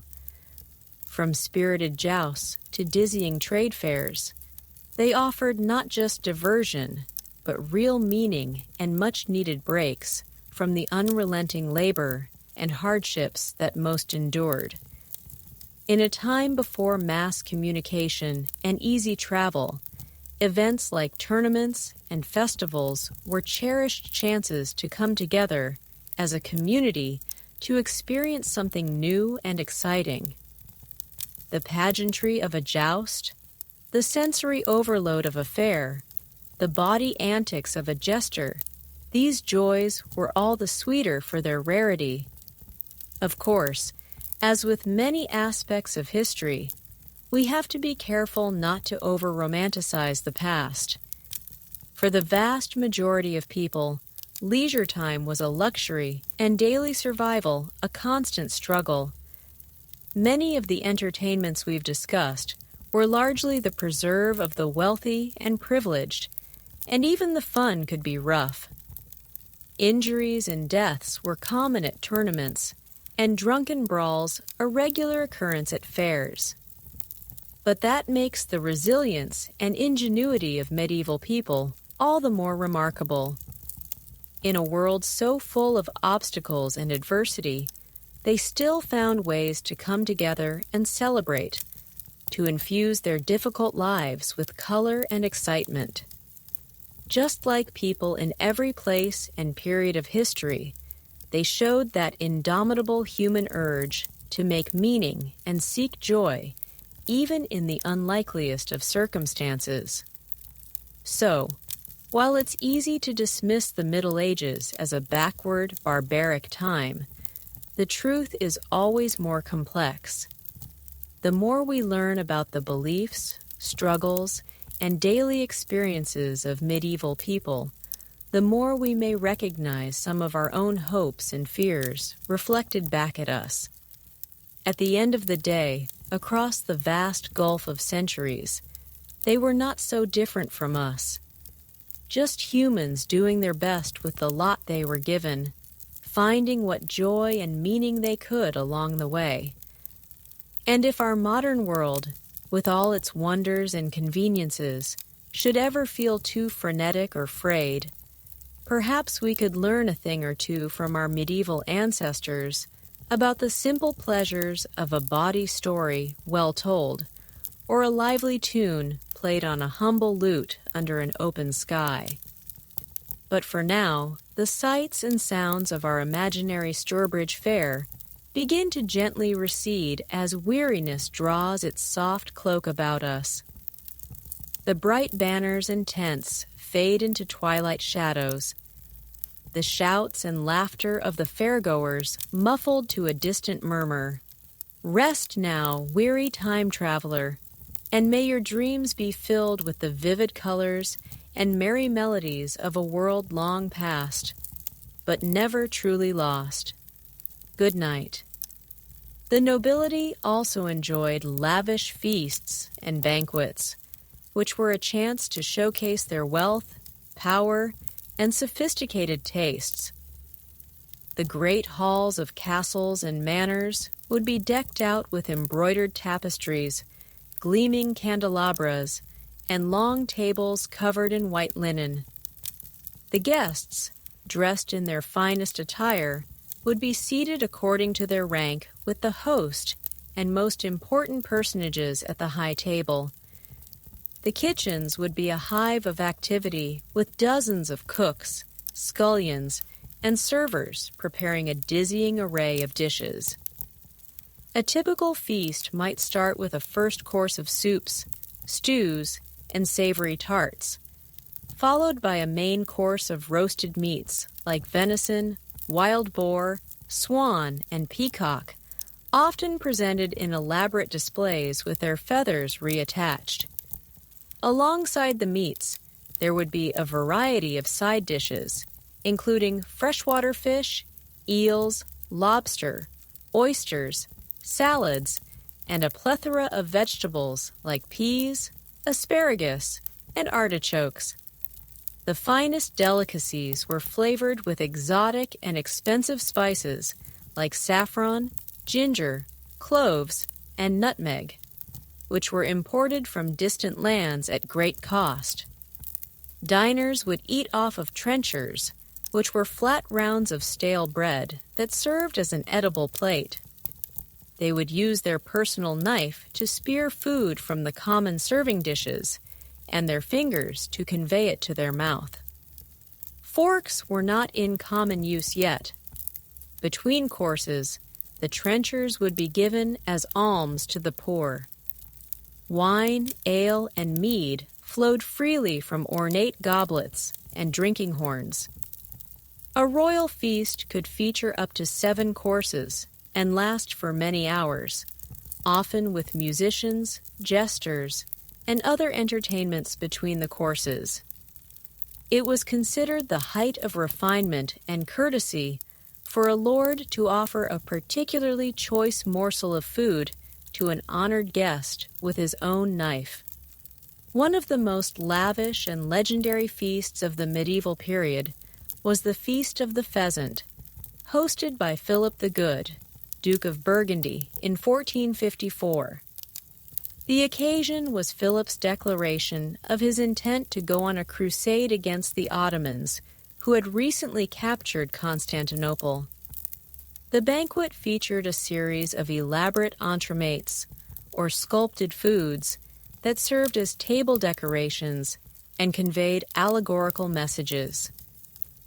There was a large pudding in the shape of a castle with the banners of the Ottoman Sultan, which Philip dramatically sliced into. There was a giant pie from which burst 28 musicians dressed as birds when it was cut open. The table also featured a statue of a naked woman crying tears of rosewater in supplication for the defense of Constantinople. Each course was served to the accompaniment of pageants, songs, and dramatic readings celebrating the chivalric valor of going on crusade. At the high point of the feast, a live pheasant was brought in, elaborately decorated with a gold collar and jewels. Philip and his fellow lords made solemn vows on the pheasant to fight the infidel. Ironically, despite all the pomp and ceremony, Philip never actually went on crusade, as he was too preoccupied with enlarging his own territories. The Feast of the Pheasant exemplified the late medieval style of courtly opulence and pageantry. Such occasions were designed to dazzle the senses and showcase the wealth and power of the nobility.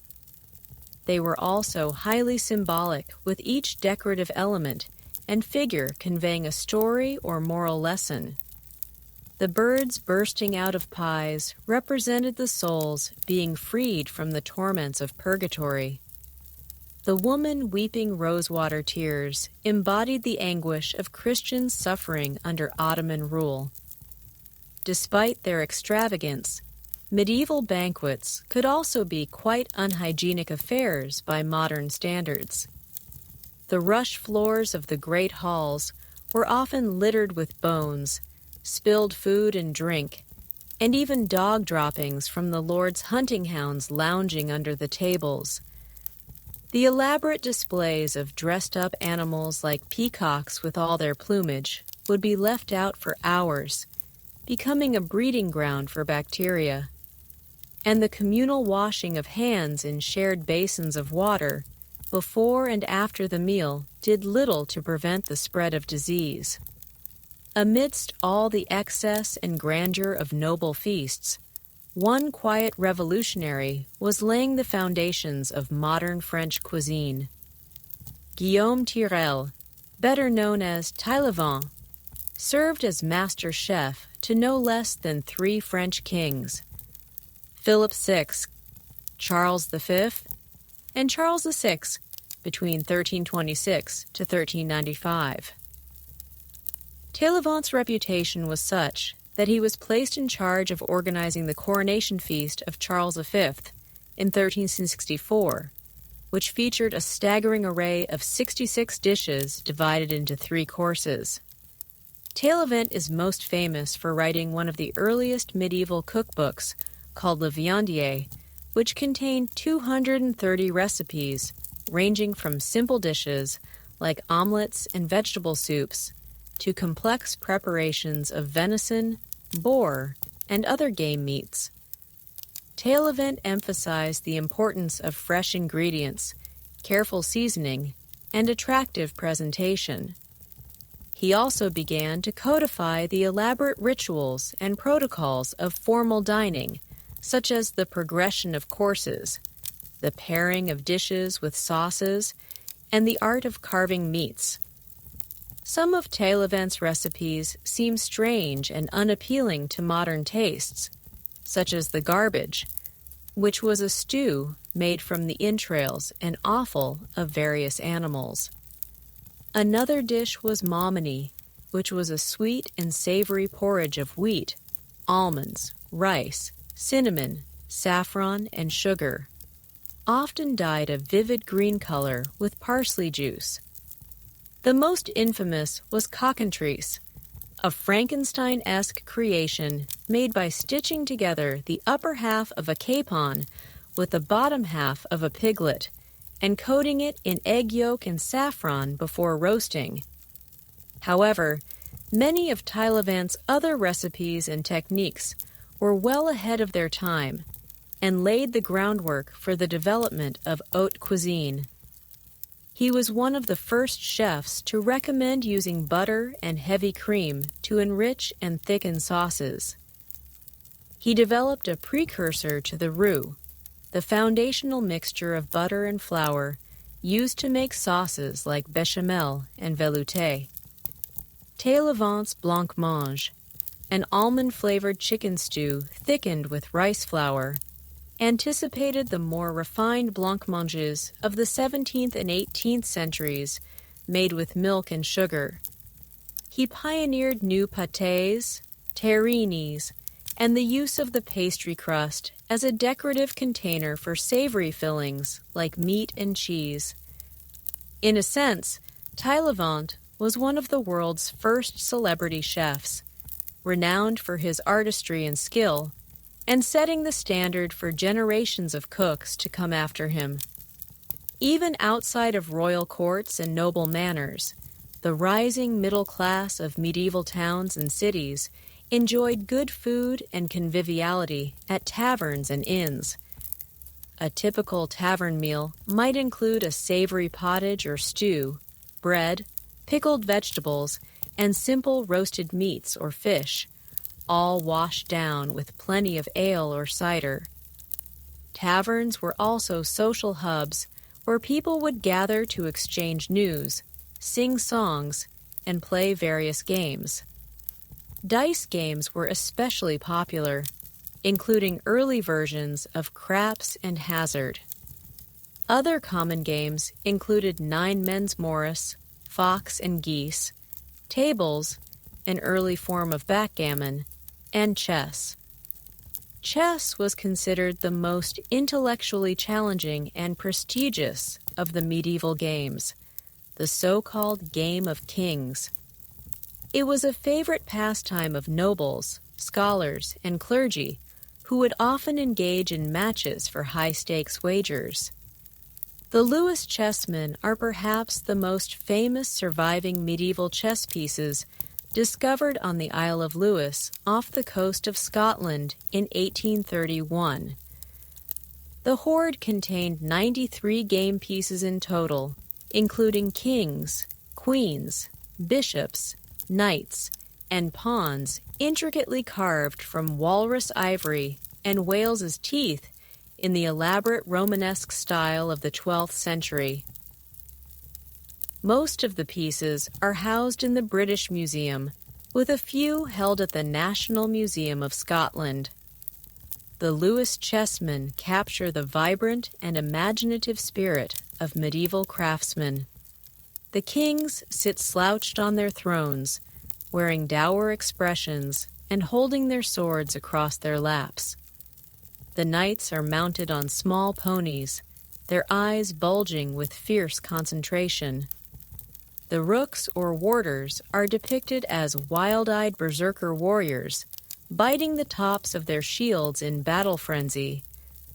Scholars believe the chessmen were likely crafted in Trondheim, Norway, between 1150 to 1200 AD. At that time, the Isle of Lewis was part of the Kingdom of Norway, and the presence of such a rich hoard suggests it may have belonged to a high-ranking noble who was traveling through the area. Archaeologists speculate that the chessmen may have been concealed during a shipwreck or buried by a merchant en route to trading markets in Ireland. The Lewis chessmen are not only exquisite works of art, but also a window into the popular pastimes and material culture of the medieval nobility. Chess was more than just a frivolous game. It was seen as a way to sharpen strategic thinking, hone courtly graces, and display cultured tastes. Possessing an ornate set of chessmen carved from expensive materials like ivory was a mark of social status and prestige. One of the most chess-obsessed medieval monarchs was King Alfonso X of Castile, also known as Alfonso the Wise. Alfonso was a renowned scholar and patron of the arts, who wrote extensively on a wide range of topics, including science, law, history, and music. In 1283, he commissioned the production of a lavishly illustrated manuscript called the Book of Games, or Libro de los Juegos in Spanish. The Book of Games is one of the most important sources we have on medieval games and their rules. It contains 97 pages of detailed descriptions and color illustrations of various games, primarily chess, dice, and tables. The chess problems in particular are highly advanced and complex, attesting to Alfonso's skill and passion for the game. Interestingly, the book also includes astrological charts, linking certain dice rolls to the influence of the planets and the zodiac. This reflects the medieval belief in the interconnectedness of all aspects of the cosmos, and how even seemingly random games of chance could be imbued with deeper symbolic meaning. Alfonso was not alone in his love of gambling. Many medieval nobles were notorious for their high-stakes wagers on games of dice, cards, and chess. In 1254, King Louis IX of France had to ban gambling on the Crusades because too many of his soldiers were losing their money and arms. In England, King Henry VIII was known to lose vast sums at dice and cards, contributing to the depletion of the royal treasury. Perhaps the most extravagant expression of the medieval passion for gambling was the ridotto, or private gambling house, established in Venice in 1638. The ridotto was essentially an early casino featuring various rooms and tables for playing games like basetta, biribi, and dice. It catered to the wealthy nobility and was famous for its opulent decor, with gilded mirrors, plush carpets, and frescoed ceilings. The ridotto set the stage for the development of casinos and gambling resorts in the modern era. But it also reflects the timeless human fascination with games of chance and skill. the thrill of risk and reward, and the desire to test one's luck and prowess against others. From the humblest tavern dice games to the game of kings played with ornate ivory chessmen, medieval pastimes reveal the ingenuity and playfulness of the human spirit across the ages. Of course, no medieval nobleman's prestige was complete without a love of hunting, the true sport of kings. Hunting was not just a recreational pastime, but also an important symbolic ritual that affirmed rank, martial prowess, and dominion over nature. Great lords maintained vast hunting parks called forests, chases, or warrens, where they alone had the right to hunt game like deer, boar, and hare. These parks were patrolled by gamekeepers and foresters who prevented poaching by commoners on pain of severe punishment. A nobleman's hunting retinue was a microcosm of the medieval social order. At the top was the lord himself, often on horseback, armed with a sword, lance, or bow. Then came his huntsmen, prickers, and yeomen, each with their specialized roles and distinctive livery. The huntsmen, also called burners, handled the hounds, the big, powerful raches and allants used to chase and bring down the quarry. Prickers were mounted hunters who rode ahead to flush out game with horns and cries of, "High Talbot! High a Beaumont!" Lower in status were the unmounted yeomen armed with boar spears and quarterstaffs, and the beaters who drove prey out of the underbrush with staves and rattles. At the bottom were the humble trencher hounds, who served as food tasters and disposers of offal and carrion. Strict codes and rituals governed every noble hunt. The type of game hunted, the weapons used, and even the cuts of meat one was entitled to, all depended on one's place in the feudal hierarchy. A lord was expected to know the proper terminology for every aspect of the hunt, from the fumettes or droppings of the heart to the curé, the elaborate butchering and feeding of the carcass to the hounds. Few lords were more passionate about hunting than Philip the Bold, Duke of Burgundy. Philip was a larger-than-life figure who embodied the pageantry and excess of the Burgundian court in the 14th century.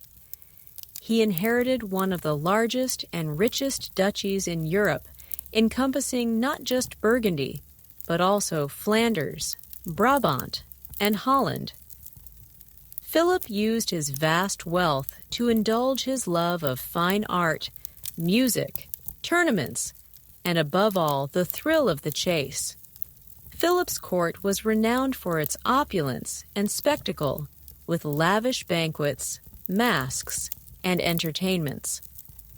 But it was his hunting expeditions that truly showcased his power and prestige. The Duke's hunting retinue could number over 1,000 men, with hundreds of hounds, horses, and hawks. They would set out in a vast, colorful procession with trumpets blaring and banners snapping in the wind, led by Philip himself in resplendent hunting attire. One of Philip's favorite hunting grounds was the forest of Crécy near his castle of Hesdin in Picardy.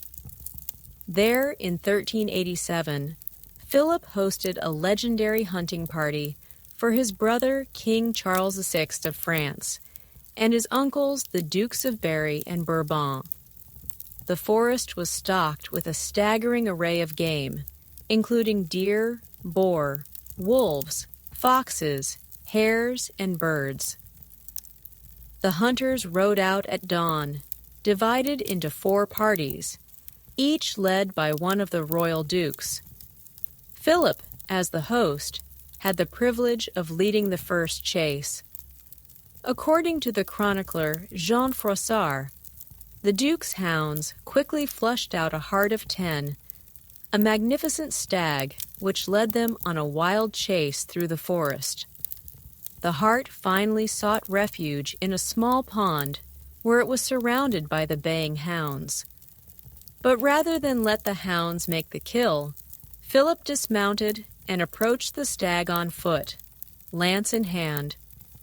In a show of martial valor, he dispatched the hart with a single thrust of his spear to the cheers of his fellow hunters. The bloody carcass was then carried back to the castle in a triumphal procession to be butchered and served at the evening banquet in Philip's great hall. This ritual of personally killing the stag was deeply significant in medieval hunting culture. It was a symbolic reenactment of the mythical chase of the white stag, an elusive, almost supernatural creature that led the hunter into the enchanted realm of the forest. Slaying the stag was seen as a test of courage, skill, and virility, a way for a lord to prove his worth as a warrior and a man. For Philip, the art of hunting was inseparable from the art of war. He was a fierce and canny military commander who fought in some of the most important battles of the 100 Years' War between England and France. In 1382, Philip led the French army to a decisive victory over the rebellious weavers and artisans of Flanders at the Battle of Rosebecque.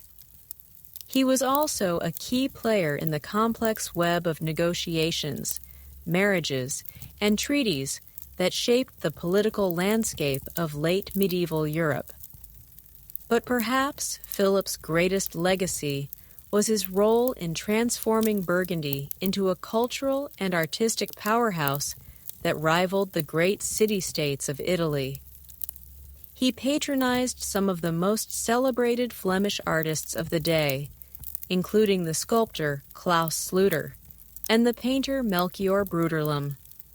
The illuminated manuscripts, tapestries, and goldsmiths' work commissioned by Philip's court set a new standard of virtuosity and sophistication.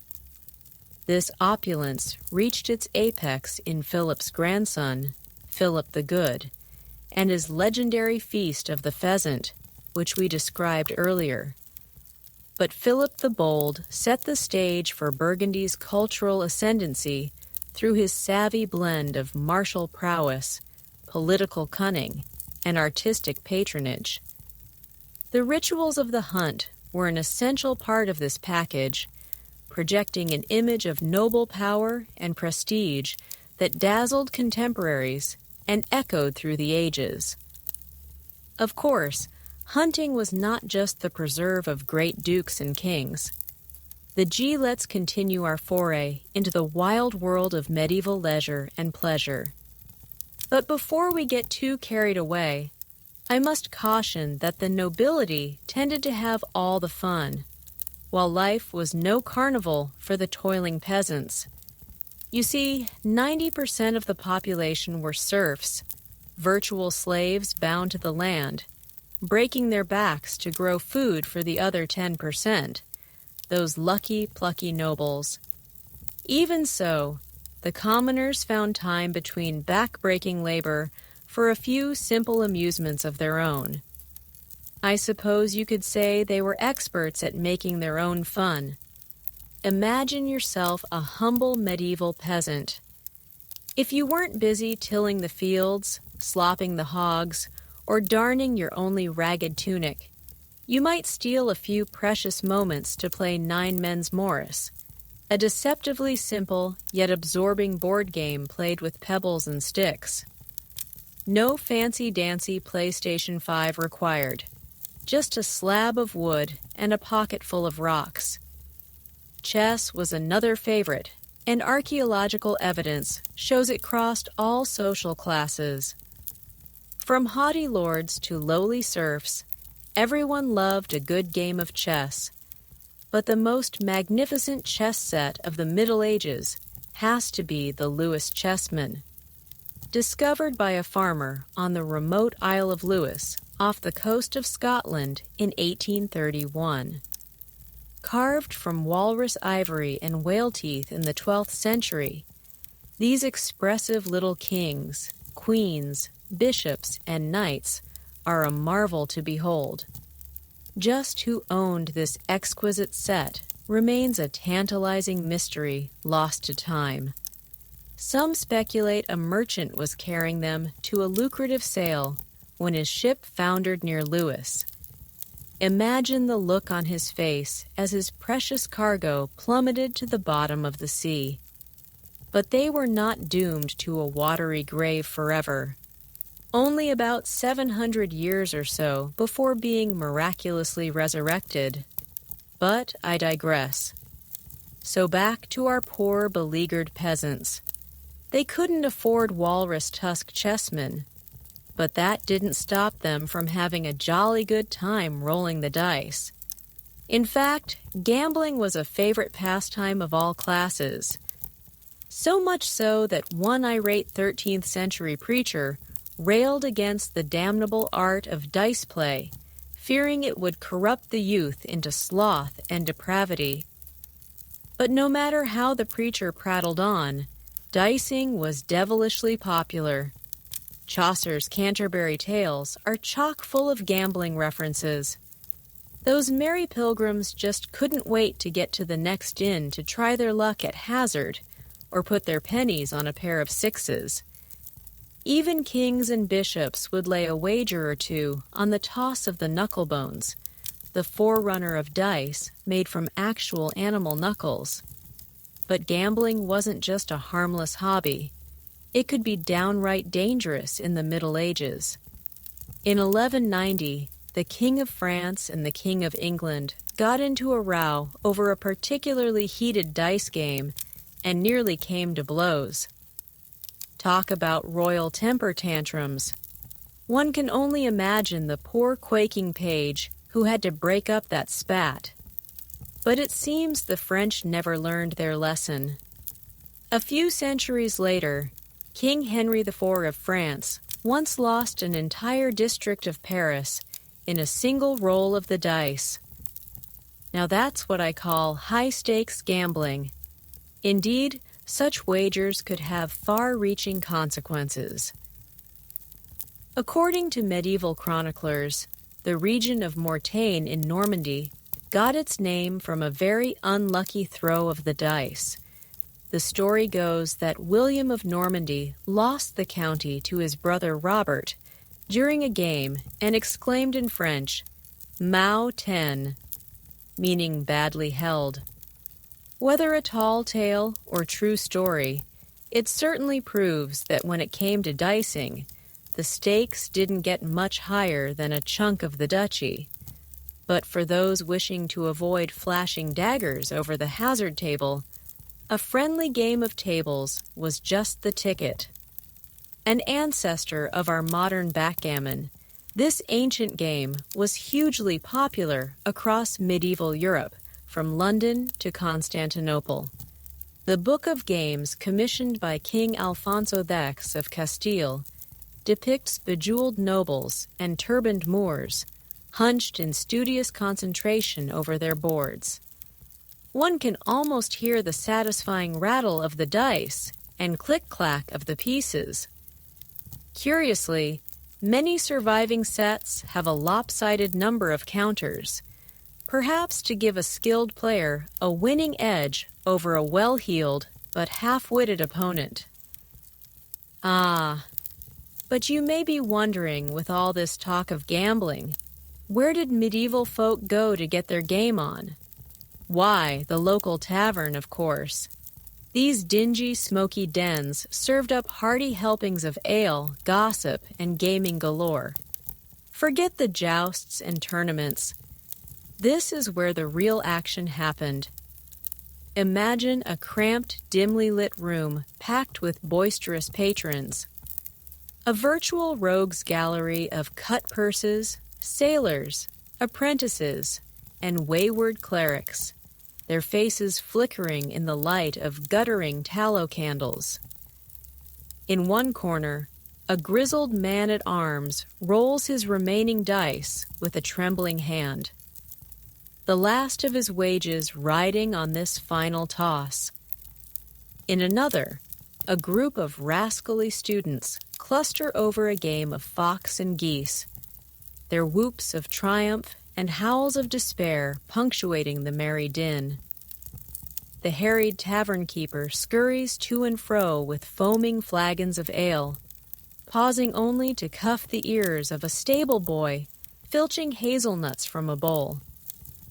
Yes, it's a far cry from the glittering castle banquet hall, but you can't beat it for a good night out. But man cannot subsist on dice alone, so all this gaming would work up a mighty hunger and powerful thirst.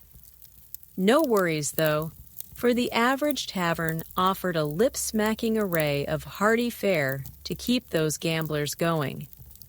A typical spread might include crusty manchet bread, zesty cheese, and perhaps a leek pottage, all washed down with quarts of strong brown ale. And if you were feeling particularly flush, you might splash out on a roasted capon or savory meat pie. Just be sure to keep one eye on your trencher and the other on your purse, lest some light-fingered rogue make off with your supper or your steaks. Ah, but I fear I may have painted too sordid a picture of the medieval tavern. To be sure, many were upstanding establishments frequented by honest working folk just looking to unwind after a hard day's toil.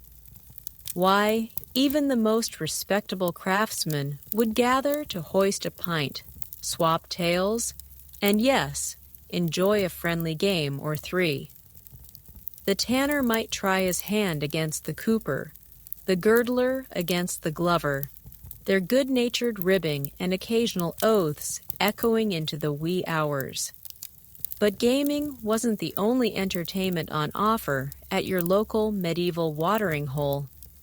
If you were lucky, a wandering minstrel might drop by to ply his trade, brightening up the evening with sprightly tunes and stirring tales of heroic deeds. A skilled recounting of Gawain and the Green Knight could make you forget the flea bites and watered-down wine for a little while anyway.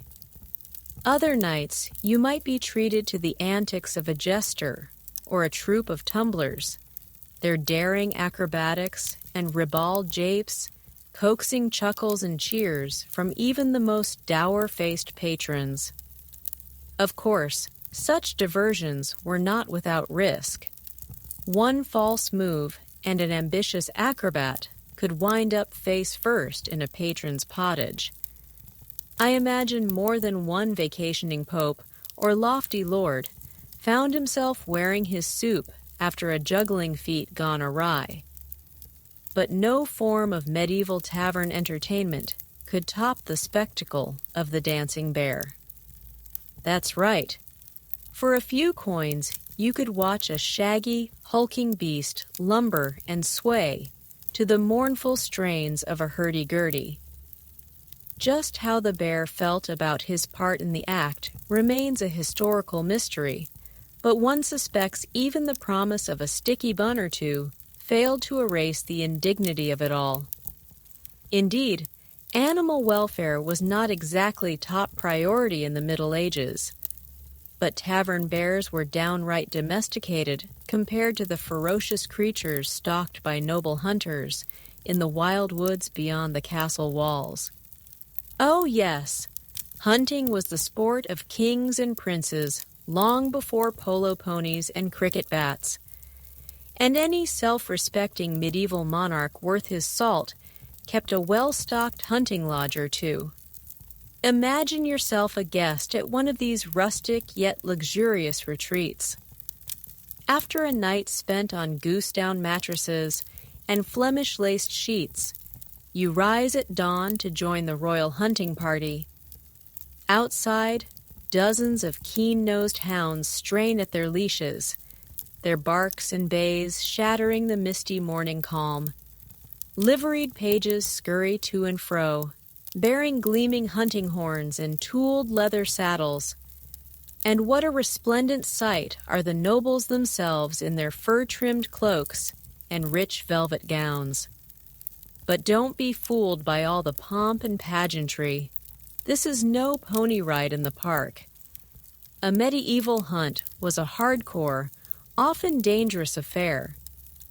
You see, the nobles weren't tracking bunnies and badgers. Oh no, they were going after savage wild boar, fierce bears, and swift, deadly stags. Those picturesque tapestries of dainty lords and ladies prancing after a fluffy snow-white unicorn? Pure poppycock propaganda spun by wily craftsmen looking to line their pockets with ducats from doe-eyed damsels. No, if you really wanted to impress your noble buddies, you set your sights on big game. The bigger and meaner, the better. Why, even kings and popes got in on the action. In 1461, King Louis XVIII of France threw down the gauntlet to the Duke of Burgundy, challenging his rival to a boar-laying contest. Now, that's what I call a royal rumble. Eat your heart out, WrestleMania. But it wasn't just two-legged prey that medieval hunters had to watch out for. Many an overconfident young noble found himself gored by a raging boar or mauled by a grumpy bear. In 1477, the Duchess Mary of Burgundy, flushed with the thrill of the chase, took a nasty tumble from her horse and broke her back. She died 2 short days later at the tender age of 25. I suppose you could say curiosity killed the Duchess. Now, I bet you're thinking hunting was just another macho pastime for manly, meat-loving men. Well, think again. Some of the most celebrated hunters of the Middle Ages were women. Take Queen Elizabeth of York, for example.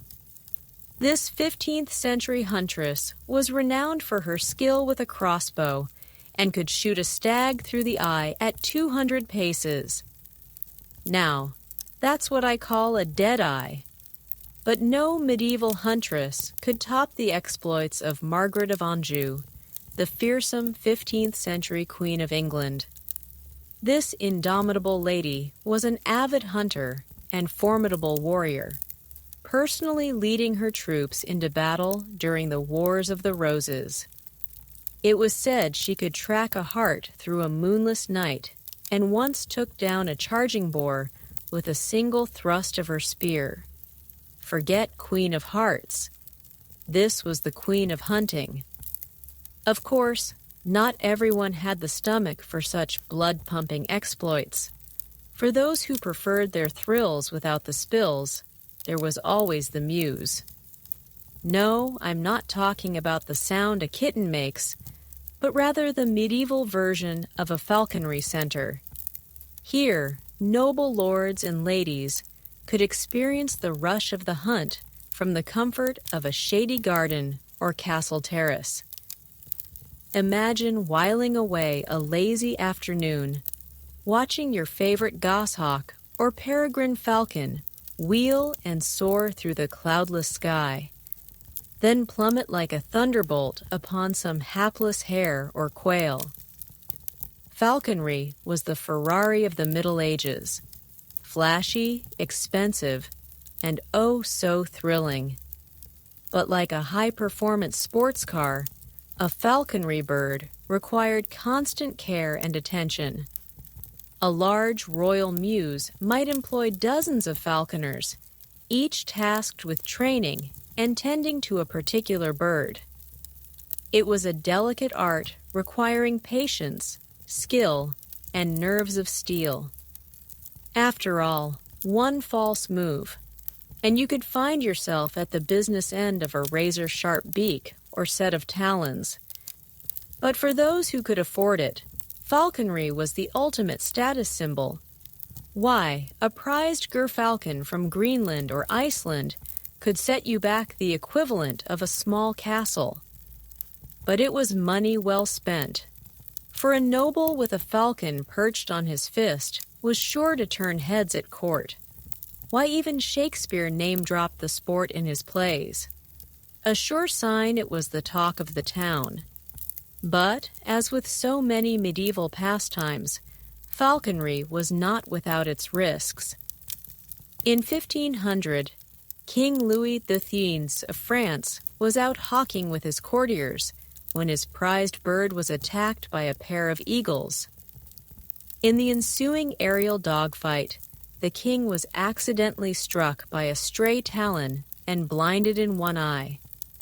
Now, that's what I call a royal hunting accident. But I fear I may have given you the impression that medieval falconry was all pomp and pageantry. In truth, it served a vital role in putting food on the royal table. You see, falcons were the guided missiles of the Middle Ages, capable of taking down fast-flying game birds like ducks and partridges that were difficult to catch with traditional hunting methods. Why, a skilled falcon could snatch a plump goose right out of the sky. A welcome addition to any medieval feast. Ah, but we mustn't forget the real stars of the show, the birds themselves. From the majestic gerfalcon to the nimble merlin, these feathered hunters were the pride and joy of any medieval muse. But perhaps none was more prized than the peregrine falcon, a sleek, swift predator that could reach speeds of over 200 nulliard in a high-speed dive known as a stoop. Watching one of these magnificent birds plummet from the heavens to strike its quarry was a sight that would make even the most jaded noble's heart skip a beat. But as much as the nobles loved their falcons, they weren't above a little friendly competition. Falconry contests were a popular pastime, with nobles vying to see whose bird could take the most game or perform the most dazzling aerial maneuvers. Why? In 1390, King Richard II of England organized a grand falconry tournament to celebrate his marriage to Anne of Bohemia. Lords and ladies from across the realm flocked to the event, each hoping to win the coveted prize, a solid gold falcon hood encrusted with precious gems. But while falconry was a sport fit for a king, it wasn't the only winged wonder to capture the medieval imagination. No, for some nothing could beat the majestic sight of a mighty swan gliding across a glassy moat. But don't let their serene beauty fool you. In the Middle Ages, swans were serious business. You see, all swans were property of the crown, and woe betide any peasant caught poaching one for their pot. Why? In 1482, a hapless farmer was hanged for killing a swan that had been eating his crops. I suppose you could say it was a case of duck, goose, swan. But not all medieval bird lovers were so bloodthirsty. In fact, some preferred to keep their feathered friends closer to home. Songbirds like nightingales, linnets, and goldfinches were popular pets among the nobility, prized for their sweet voices and colorful plumage. Why, even nuns and monks got in on the action, keeping finches and canaries to brighten up their cloisters with a little bird song. But perhaps the most famous medieval bird lover of all was Saint Francis of Assisi. This gentle Italian friar was renowned for his love of all God's creatures, great and small. Legend has it that he once preached a sermon to a flock of attentive birds, exhorting them to praise their Creator with their songs. Now, that's what I call a bird-brained idea. But I digress. You're probably wondering what all this talk of hawks and swans has to do with medieval entertainment. Well, you see, Falconry and bird keeping were just two of the many ways that medieval folk found beauty and wonder in the natural world. In a time before zoos and wildlife documentaries, the creatures of forest and field held a special fascination for people of all classes. Why, even the humble hedgehog had its moment in the medieval sun. Yes, you heard me right. The hedgehog. In the Middle Ages, these spiky little insectivores were believed to have all sorts of magical powers. Some folk kept them as pets, believing they could ward off evil spirits and cure everything from baldness to bubonic plague. Others used their quills to make charms and amulets, or even ground them up into potions and powders. But perhaps the most bizarre hedgehog-related pastime was the sport of urchin rolling. Competitors would roll a live hedgehog down a hill and place bets on how far it would go before unrolling itself. Now that's what I call a prickly situation. I can only imagine the hedgehog's relief when it finally came to a stop, quills quivering with indignation.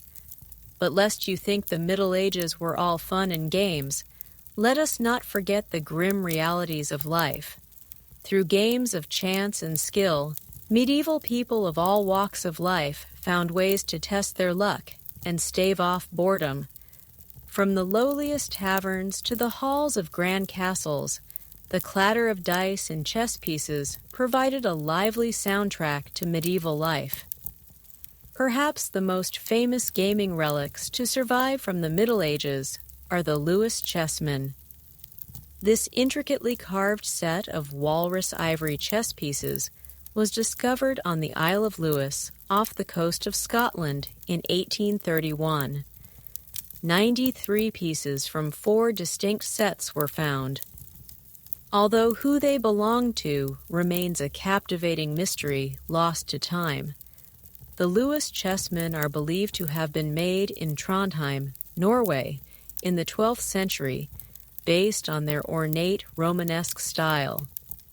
The kings, queens, bishops, knights, and warders are depicted as solemn figures, sitting with swords across their laps or grasping their faces deep in thought. One can imagine a wealthy Norwegian noble commissioning the set only to have them go missing on a voyage across the sea. The superstitious crew perhaps casting the idolatrous chessmen overboard in the smoky den of a medieval tavern. Chess was just one of many games of strategy that mingled with rambunctious dice games and rounds of backgammon or tables. Archaeologists have uncovered boards scratched into the tops of barrels and benches, a sign of just how ubiquitous such pastimes were. The medieval version of Nine Men's Morris, played with pegs or stones on a board or dirt grid, was so popular that countless boards survive scratched into cloister seats and even the porches of cathedrals. But for sheer variety, few could match the gaming habits of King Alfonso X of Castile. The learned king, also known as Alfonso the Wise, commissioned an impressive tome called the Libro de los Juegos, or Book of Games, in 1283. The book depicts the rules of chess, dice, and tables, accompanied by lavish illustrations of players engaged in the games. One memorable anecdote tells of a tense chess game between King Henry I of England and Louis Citizen of France in 1119. The two monarchs sat hunched over the board, each determined to outmaneuver the other. But when Louis triumphed, Henry, in a fit of kingly rage, flung the chessboard at Louis's head, drawing blood. A century later, chess again sparked an international incident when Richard the Lionheart and Philip Augustus of France got into a scuffle over a wager on a game. Clearly, medieval notions of being a good sport had their limits. For those craving the atmosphere of a casino, one needed only to visit medieval Venice. It was there that the Gluck house or ridotto first emerged in the 13th century. These little houses of luck were early gambling halls, where dice games and card games were played for high stakes. Situated in private wings of palazzos, the well-heeled patrons of the ridotto lounged on Turkish carpets, played games like tarot and primero, and enjoyed sweetmeats and chilled wine between turns. But of course, man cannot live on gaming alone. The medieval nobility had more refined tastes when it came to leisure, and nothing was more synonymous with their privileged status than the thrill of the hunt. Hunting was far more than a mere pastime for the nobility. It was an all-encompassing way of life, one deeply entwined with prestige, pageantry, and power. Few exemplified the medieval aristocratic love of the hunt more than Mary of Burgundy. The Duchess of Burgundy, Mary was one of the wealthiest women in Europe, renowned for her patronage of the arts. But above all, Mary adored hunting and falconry. As an expert rider and hawk trainer, she thought nothing of spending long days in the saddle pursuing quarry.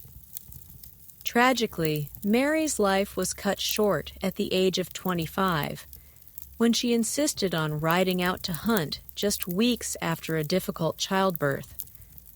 Galloping through the forest, her horse tripped and Mary was thrown against a tree, breaking her back. She languished in agony for days before finally succumbing to her injuries.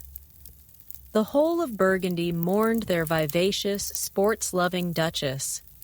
A medieval noble hunt was a grand affair, a portable festival that unfolded across the landscape. A sea of colorful silk tents and pavilions would spring up in forest clearings, with portable tapestries and furnishings transforming the rustic camps into something fit for aristocratic tastes. The chief huntsman or master of game oversaw a small army of foresters, dog handlers, and beaters who worked to drive deer and boar within range of the noble hunters. The protocol of the hunt was deeply serious to the medieval nobility, with an elaborate system of rituals governing every aspect. Special hunting horns sounded unique calls for different prey or parts of the chase. At the end of a successful hunt, the hunters and hounds were honored in a solemn ceremony. The deer's entrails and organs were spread out on its hide in a precise arrangement and offered to the dogs as a reward. But the spectacle of the noble hunt paled in comparison to the sheer exoticism and novelty of traveling entertainers. In a time long before Netflix, these roving troops of musicians, poets, acrobats, and jugglers brought much-needed diversion to the farthest-flung corners of medieval Europe. Perhaps the most storied example of a performer turned power broker is Thomas Becket. Before becoming a man of the cloth, Becket served as a minstrel in the court of Theobald of Bec, the Archbishop of Canterbury in the 12th century. There, Becket's quick wit and lyrical talents caught the attention of King Henry II, who appointed him Lord Chancellor in 1155. Becket and Henry became inseparable friends, partners in youthful revels and shenanigans. But their relationship soured when Becket was appointed Archbishop of Canterbury and took his spiritual duties far more seriously than Henry had anticipated. The rift culminated in 1170, when in a fit of rage, Henry allegedly cried, "Who will rid me of this turbulent priest?" 4 of Henry's knights took this as a royal command. They rode to Canterbury Cathedral, where they confronted Becket, drew their swords, and brutally murdered him on the altar steps. Becket's shocking martyrdom reverberated throughout Christendom. Miracles were reported at his tomb, and Canterbury became a major pilgrimage site, forever linked to Becket's memory. Of course, few minstrels could dream of rising to such lofty heights or suffering such a dramatic demise. For most, a life on the road was one of hardship and uncertainty, forever chasing the next meal or a dry place to lay one's head. They were the medieval equivalent of starving artists. A group of 12th century French troubadours found their meal ticket by carrying the new art form of courtly love poetry from castle to castle, singing fervent odes comparing their noble patronesses to goddesses. Poets like Chrétien de Troyes gained fame and royal favor. It was de Troyes who composed the first tales of Lancelot, Percival, and the Holy Grail that would capture imaginations for centuries to come. But perhaps no medieval entertainer was so synonymous with providing a good time as the humble court jester. Forever clad in motley, these impudent funnymen cartwheeled across castle halls and banquet tables, regaling lords and ladies with ribald jokes, clever puns, and acrobatic feats. A famous jester named Roland Le Petit was known for his ability to jump up onto his liege's table, steal a quick swig of wine, and backflip off without disturbing a single dish. Such antics provided a welcome steam valve, allowing sly criticism of the social order under the guise of foolery. In a world where a stray word could mean a trip to the gallows, the jester's role as a sanctioned speaker of truth to power was vital. But a few special times a year, the social order itself turned upside down. Medieval people eagerly looked forward to festival days as a respite from ceaseless toil, and no celebration threw open the doors to misrule and mayhem quite like Carnival. With roots in Roman winter revelries, Carnival flourished in medieval Europe as a final burst of excess before the privations of Lent. This farewell to flesh reached its most riotous heights in 15th century Burgundy, under the Dukes Philip the Good and Charles the Bold. For days, the streets of Bruges and Ghent became one continuous party with lavish parades, bonfires, and open-air feasts. Elaborate costumes allowed revelers to shed their everyday identities and indulge their wilder natures. Role reversals were common with the poor, dressing as priests or nobles, and vice versa. A lord of misrule was often elected to serve as a mock ruler who gleefully parodied the decrees of church and state. Such egalitarian antics foreshadowed the Feast of Fools held each December, when a lowly boy bishop ruled over even the highest church officials. This carnival spirit of social inversion provided a safety valve, however brief, from the rigid medieval hierarchy. But Carnival was not the only time when medieval people let loose. Trade fairs vital to the medieval economy doubled as rambunctious festivals, complete with sideshows and entertainments sprawling across town squares or open fields. Fairs like England's St. Bartholomew Fair became known as a Bartholomew baby for the sheer number of unplanned pregnancies that followed each year. For a few precious days, peasants and nobles alike browsed stalls piled high with Flemish woolens, Venetian glassware, and exotic spices. They gaped at performing animals and hired freak shows. They guffawed at bawdy farces and mystery plays performed by amateur troupes.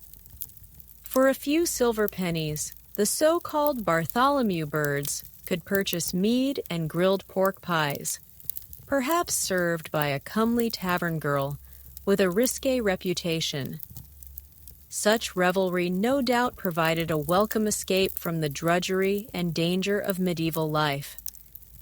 In an age when few could expect to see their 40th birthday, the promise of a few days of wine, laughter, and forgetting at the fair made the back-breaking labor in between seem almost worthwhile. And so, as our tryst with the wild and woolly world of medieval merriment draws to a close, one can't help but ponder what future generations might think of our own pastimes. Will scholars a millennium hence marvel at our football and pumpkin spice latte rituals? Puzzle over the allure of binge-watching prestige television? One thing is certain: the human need for diversion is as old as civilization itself. However technologies and fashions might shift, we remain a species deeply driven to amuse ourselves by any means necessary. So, as you drift off, soothed by these medieval revels recounted, this humble narrator wishes you a restful slumber, filled with visions of gallant knights and puckish jesters. If these tales of olden days brought a smile to your sleepy face, do consider hoisting a flag in my honor, with a like or subscribe. It would be most heartily appreciated, my lords and ladies. And so to sleep. Perchance to dream of a time when iPhones were the stuff of sorcery and the biggest influencer in the land was the Pope. Those were the days, my friend. We thought they'd never end. But end this evening's bedtime story must, leaving you to your well-earned medieval repose. Sweet dreams, fair listener, and fare thee well till next we.